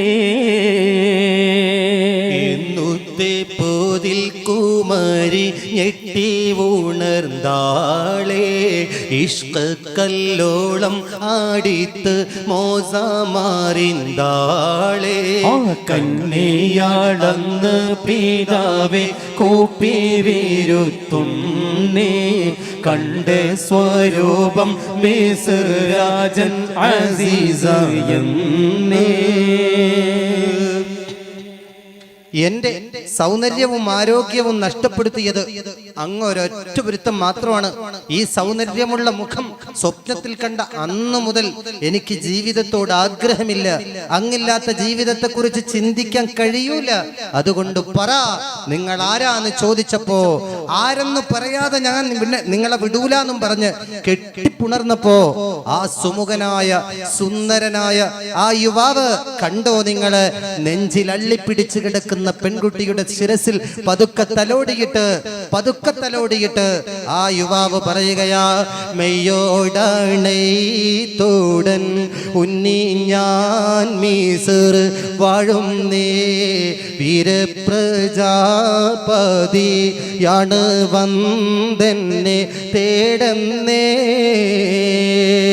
എന്നൂത്തെ പോതിൽക്കു മരിഞ്ഞേട്ടി ഉണർന്നാളേ ഇഷ്കല്ലോളം മടീത്ത് മോസ മറിന്താളേ കല്ലിയാൾ അന്ന് പിതാവെ കോപ്പി വീരുത്തുന്നേ കണ്ടേ സ്വരൂപം മിസ്ര രാജൻ അസീസന്നേ. എന്നെ കുറിച്ച് നിനക്കറിയണോ? ഞാൻ ആരാന്ന് നിനക്കറിയണോ? എങ്കിൽ അറിഞ്ഞോ, ഞാൻ മിസ്രിന്റെ ചക്രവർത്തിയാണ്, ഞാൻ മിസ്രിലെ അധിപതിയാണ്. എന്നെ കുറിച്ച് കൂടുതൽ അറിയണമെങ്കിൽ എന്റെ ബയോഡാറ്റ കറക്റ്റായിട്ട് കളക്ട് ചെയ്യണമെങ്കിൽ മിസ്രിൽ വരിക, മിസ്രിൽ അന്വേഷിക്കുക. ഞാൻ മിസ്രിന്റെ അധിപതിയാണ് എന്ന് പറയുകയും പെട്ടെന്ന് ആ സുന്ദരനായ യുവാവ് അപ്രത്യക്ഷനാകുകയും ചെയ്തു. പ്രിയപ്പെട്ടവരെ പ്രത്യേകം ശ്രദ്ധിക്കുക. പെട്ടെന്ന് ആ യുവാവ് അപ്രത്യക്ഷനാകുകയും ചെയ്തപ്പോൾ ആ പെൺകുട്ടിയതാ ചാടി എഴുന്നേറ്റു. അതേ മുമ്പ് ചെയ്തതുപോലെ, മുമ്പൊരു രാത്രിയിൽ പൊട്ടിക്കരഞ്ഞതുപോലെ തലയിൽ കൈവച്ചുകൊണ്ട് മുടിക്കെട്ടഴിച്ചിട്ടുകൊണ്ട് ഒരു ഭ്രാന്തിയെ പോലെ അല്ല, ഒരു മാനസിക രോഗിയെ പോലെ ആ പെൺകുട്ടി ശിരസിൽ കൈവച്ചുകൊണ്ട് അലമുറയിട്ട് പൊട്ടിക്കരയുന്നു. ബാവാ ബാവാ, ഒന്നോടി വരണേ ബാവാ. അർദ്ധരാത്രിക്കുള്ള പ്രിയപ്പെട്ട പൊന്നുമോളുടെ കരച്ചിൽ കേട്ട് മനംനൊന്ത് പിതാവ് ഓടി വന്നു. പ്രിയപ്പെട്ട മോളുടെ അവസ്ഥ കണ്ടുകൊണ്ട്, പൊന്നുമോളെ എന്താ പറ്റിയത്? പ്രിയപ്പെട്ടവരെ, അന്ന് ആ പെൺകുട്ടിയുടെ മുഖത്ത് നിരാശയില്ല, ടെൻഷനില്ല, ആ മുഖത്ത് എന്തോ ഒരു സന്തോഷം പ്രകടമാകുന്നു. പൊന്നുമോളെ കണ്ട ഉടനെ തന്നെ തൊയ്മൂസ് രാജാവ് ചോദിച്ചു, മോളെ എന്താ പറ്റിയത്? എന്താ ഒരു സന്തോഷം ഉണ്ടല്ലോ? ഉടനെ തന്നെ പെൺകുട്ടി പറഞ്ഞു, ബാവാ ആ യുവാവ് ഇന്നും രാത്രിയിൽ എന്റെ റൂമിലേക്ക് കയറി വന്നു ബാവാ. ഞാൻ അദ്ദേഹത്തെ കെട്ടിപ്പിടിച്ചുകൊണ്ട് ചോദിച്ചു, നിങ്ങൾ ആരാന്ന് പറയാതെ നിങ്ങളെ ഞാൻ വിടൂലെന്ന് പറഞ്ഞപ്പോ അദ്ദേഹം നിർബന്ധത്തിന് വഴങ്ങി എന്റെ മുഖത്ത് നോക്കിയിട്ട് എന്റെ തലയിൽ തലോടിയിട്ട് സ്നേഹത്തോടുകൂടെ അദ്ദേഹം എന്നോട് പറയുക, എന്നെ കുറിച്ച് അറിയണമെങ്കിൽ, എന്നെ കുറിച്ച് കൂടുതൽ അറിയണമെങ്കിൽ ഈജിപ്തിൽ വന്ന് അന്വേഷിക്കണമെന്ന്. അതുകൊണ്ട് പിതാവേ, ആ വന്ന പുരുഷൻ ഈജിപ്തിന്റെ ഭരണാധികാരിയാണ്, മിസ്രിലെ ചക്രവർത്തിയാണ്. അതുകൊണ്ട് ആ യുവാവുമായിട്ട്, ആ സുന്ദരനുമായിട്ട് എന്റെ വിവാഹം എത്രയും പെട്ടെന്ന് നടത്തിത്തരാൻ പ്രിയപ്പെട്ട പിതാവിന്റെ മുമ്പിൽ ഞാൻ അഭ്യർത്ഥിക്കുകയാണ്, ആഗ്രഹം പ്രകടിപ്പിക്കുകയാണ്. പ്രിയപ്പെട്ടവരെ, പൊന്നുമോളോട് പറഞ്ഞു, മോളെ എനിക്ക് കഴിയുമെങ്കിൽ ഞാൻ നടത്തിത്തരും. നേരം വെളുത്ത ഉടനെ തന്നെ, നേരം വെളുത്ത ഉടനെ തന്നെ അതാ മൊറോക്കോയുടെ ചക്രവർത്തി തൊയ്മൂസ് രാജാവ് മിസ്ർ ഭരിക്കുന്ന അസീസ് രാജാവിന് ഒരു ലെറ്റർ, ഒരു കത്ത് എഴുതുകയാണ്. എന്താ ആ കത്തിന്റെ ഉള്ളടക്കം? നമുക്കൊന്ന് പരിശോധിക്കാം. അടക്കി മിസ്ർ വാഴും നരപാലനെ ആദിപൻ തൊയ്മൂസ് കുറിത്തിടുന്നേ പഠിപ്പും ജമാലിയത്തധികരിത്തേ മകളോട് എനിക്കുണ്ടെന്നര ശങ്കത്തെ മഴവാൾ സൗമോഗി ലക്ഷണി പുഷ്പിത്ത് മണ്ണിൽ ചെയ്തില്ല ഇവൾ കൊൽപ്പത്തേ വടിവ് പല രാജകുമാരർ കണ്ടേ വരും നീ വിവാഹത്തെ കൊതിച്ച് കൊണ്ടേ പറയും അവൾക്ക് ഞാൻ സുലൈഹയണ്ടേ മാതാവിടം റായിലിസ്മരണ്ടേ അരിമ കുമാരിക്കുങ്ങളോടുള്ള ഷാ ആർക്കും പറഞ്ഞറ്റം വരൂല രാജാ കുറെ കണ്ടുടനുങ്കൾ മനസ്സെ പോലാ എണ്ടനിൽ വേഗമാറിക്ക് ചേലാൽ ചേർത്ത് ഇതേ ഭാഷം വേലോതിക്കൊണ്ടേ ധീരൻ അസീസിൽ ഹത്തായ കൈകൊണ്ടേ പത്ത് അസീസ് വായന ചെയ്തിട്ടേ മറുകായിടം വേഗം കുറിക്കപ്പെട്ടേ നീ തന്നതിന് തൈമൂസരശത്തന്റെ നേശ കനിമോള വിവരം കണ്ടേ ആ തീർത്ഥം എന്നിൽ കൃപ കടലോളമായി ചിന്തേ മാറിയും ദിന്ദീനം പ്രേമമാൻ ഇന്ദേ കൂറി കണ്ട് സുലൈഹ കന്നേ ഏറ്റം മനതകം ചുറുറ വന്നേ. തൊയ്മൂസ് രാജാവ് അസീസ് രാജാവിന് ഒരു ലെറ്റർ എഴുതുന്നു. എന്താണ് ലെറ്റർ? എന്താണ് ആ ലെറ്ററിന്റെ ഉദ്ദേശം? എന്റെ സുമുഖിയായ സുന്ദരിയായ പെൺകുട്ടിയുടെ കഴുത്തിൽ താലി ചാർത്താൻ അങ്ങയ്ക്ക് പൊരുത്തമാണോ തൃപ്തിയാണോ എന്നറിയാനുള്ള ലെറ്റർ അസീസ് രാജാവിന് തൊയ്മൂസ് രാജാവ് കുറിക്കുന്നു. ഇൻഷാ അല്ലാ എന്തു മറുപടി പറയുന്നു? ആ വീട്ടിൽ ഇൻഷാ അല്ലാ നാളെ വിവാഹം നടക്കും. രസകരമായിരിക്കുന്ന കല്യാണപ്പാട്ടുകളും രസകരമായിരിക്കുന്ന ഗാനാലാപനങ്ങളുടെ അകമ്പടിയോടെ നർത്തകികളായ സുന്ദരികളുടെ അകമ്പടിയോടുകൂടെ അതേ തൊയ്മൂസ് രാജാവിന്റെ പ്രിയപ്പെട്ട പൊന്നുമകൾ സുലൈഖ അതാ അങ്ങകലെയുള്ള ഈജിപ്തിന്റെ പട്ടണത്തിലേക്ക് മിസ്റിന്റെ അധിപതിയുടെ പ്രിയപ്പെട്ട പുതുമണവാട്ടിയായിട്ട് നാളെ സുലൈഖ അണിഞ്ഞൊരുങ്ങുകയാണ്. കിരികിരി ചേരിപ്പുമ്മേ അണഞ്ഞുള്ള പുതുനാരി വല്ലിമാർ സമൂഹത്തിൽ വിളങ്ങിടും നേ കരിമീല മിഴികളിൽ കരിമഷി എഴുതിയ കമലപ്പൂ പുതുനാരി ഇതാ വരുന്നേ കിരികിരി ചേരിപ്പുമ്പൻ അണഞ്ഞുള്ള പുതുനാരി മല്ലിമാർ സമൂഹത്തിൽ വിളങ്ങിടുന്നേ നാരി വിളങ്ങിടുന്നേ. പണികുറി വെച്ച പഞ്ചുകൾ താപ്പും ഗുണമണികല്ലുമണികളടിപ്പും തലമുടി പൂരണ കെട്ടിക്കൊടുപ്പും. പണികുറി വെച്ച പഞ്ചുകൾ താപ്പും ഗുണമണികല്ലുമണികളടിപ്പും തലമുടി പൂരണ കെട്ടിക്കൊടുപ്പും. ഓടിപ്പാലും ചമയങ്ങൾ പലതും മൂടി ഇടം വലം മൊഞ്ചത്തിമാർ കൈകൊട്ടിപ്പാടി ഓടിപ്പാലും ചമയങ്ങൾ പലതും മൂടി ഇടവലം മൊഞ്ചത്തിമാർ കൈകൊട്ടിപ്പാടി മോടിയിലാടിടും മംഗഗാനം പാടിടും മംഗല പന്തൽ മേളം വീണകൾ കൈമണി മുട്ടുകൾ താളം. മോടിയിലാടിടും മംഗഗാനം പാടിടും മംഗല പന്തലിൽ മേളം വീണകൾ കൈമണി മുട്ടുകൾ താളം. താളത്തിൽ അടി വെച്ച് അടുത്തിടുന്നേ നാരി അടുത്തിടുന്നേ മേളത്തിൽ പൊതു പന്ത് കയറിടുന്നേ നാരി കയറിടുന്നേ. താളത്തിൽ അടി വെച്ച് നടന്നിടുന്നേ നാരി ആടുന്നിടുന്നേ മേളത്തിൽ പൊതു നാടൽ കയറിടുന്നേ നാരി കയറിടുന്നേ. കിരികിരി ചേരിപ്പുമ്മേ അണഞ്ഞുള്ള പുതുനാരി വല്ലിമാർ സമൂഹത്തിൽ വിളങ്ങിടുന്നേ നാരി വിളങ്ങിടുന്നേ. പ്പെട്ടവരെ സുന്ദരിയായ സുലൈഖ അതേ അസീസിന്റെ കൊട്ടാരത്തിലേക്ക് നാളെ ആയിരങ്ങളുടെ അകമ്പടിയോടെ ആനയിക്കുമ്പോൾ പുതുമണവാളൻ പ്രതീക്ഷയോടെ മിസ്രിന്റെ അധിപതിയായ അസീസ് രാജാവ് കാത്തു നിൽക്കുമ്പോൾ മണ്ഡകത്ത് മംഗല പുതുമാരനും ബന്ധാനേ മങ്ങിടാതമ്മായി എത്തി മാനിതം കൊണ്ടാനേ ചിന്ത് പൂട്ടിയ ചിത്തിരപ്പൊൻ മോതിരം കൊണ്ടാനേ ചൊല്ലിരാഗം മല്ലികപ്പൂ പല്ലികൾ പിണ്ടാനേ. മണ്ഡകത്ത് മംഗലപ്പൂ മാരനും വന്താനേ മങ്ങിടാതം മായയെത്തി മാനികം കൊണ്ടാനേ ചിന്ത് പൊട്ടിയ ചിത്തിരപ്പൊൻ മോതിരം കൊണ്ടാനേ ചൊല്ലിരാഗം മല്ലികപ്പൂ മല്ലികൾ വിണ്ടാനേ.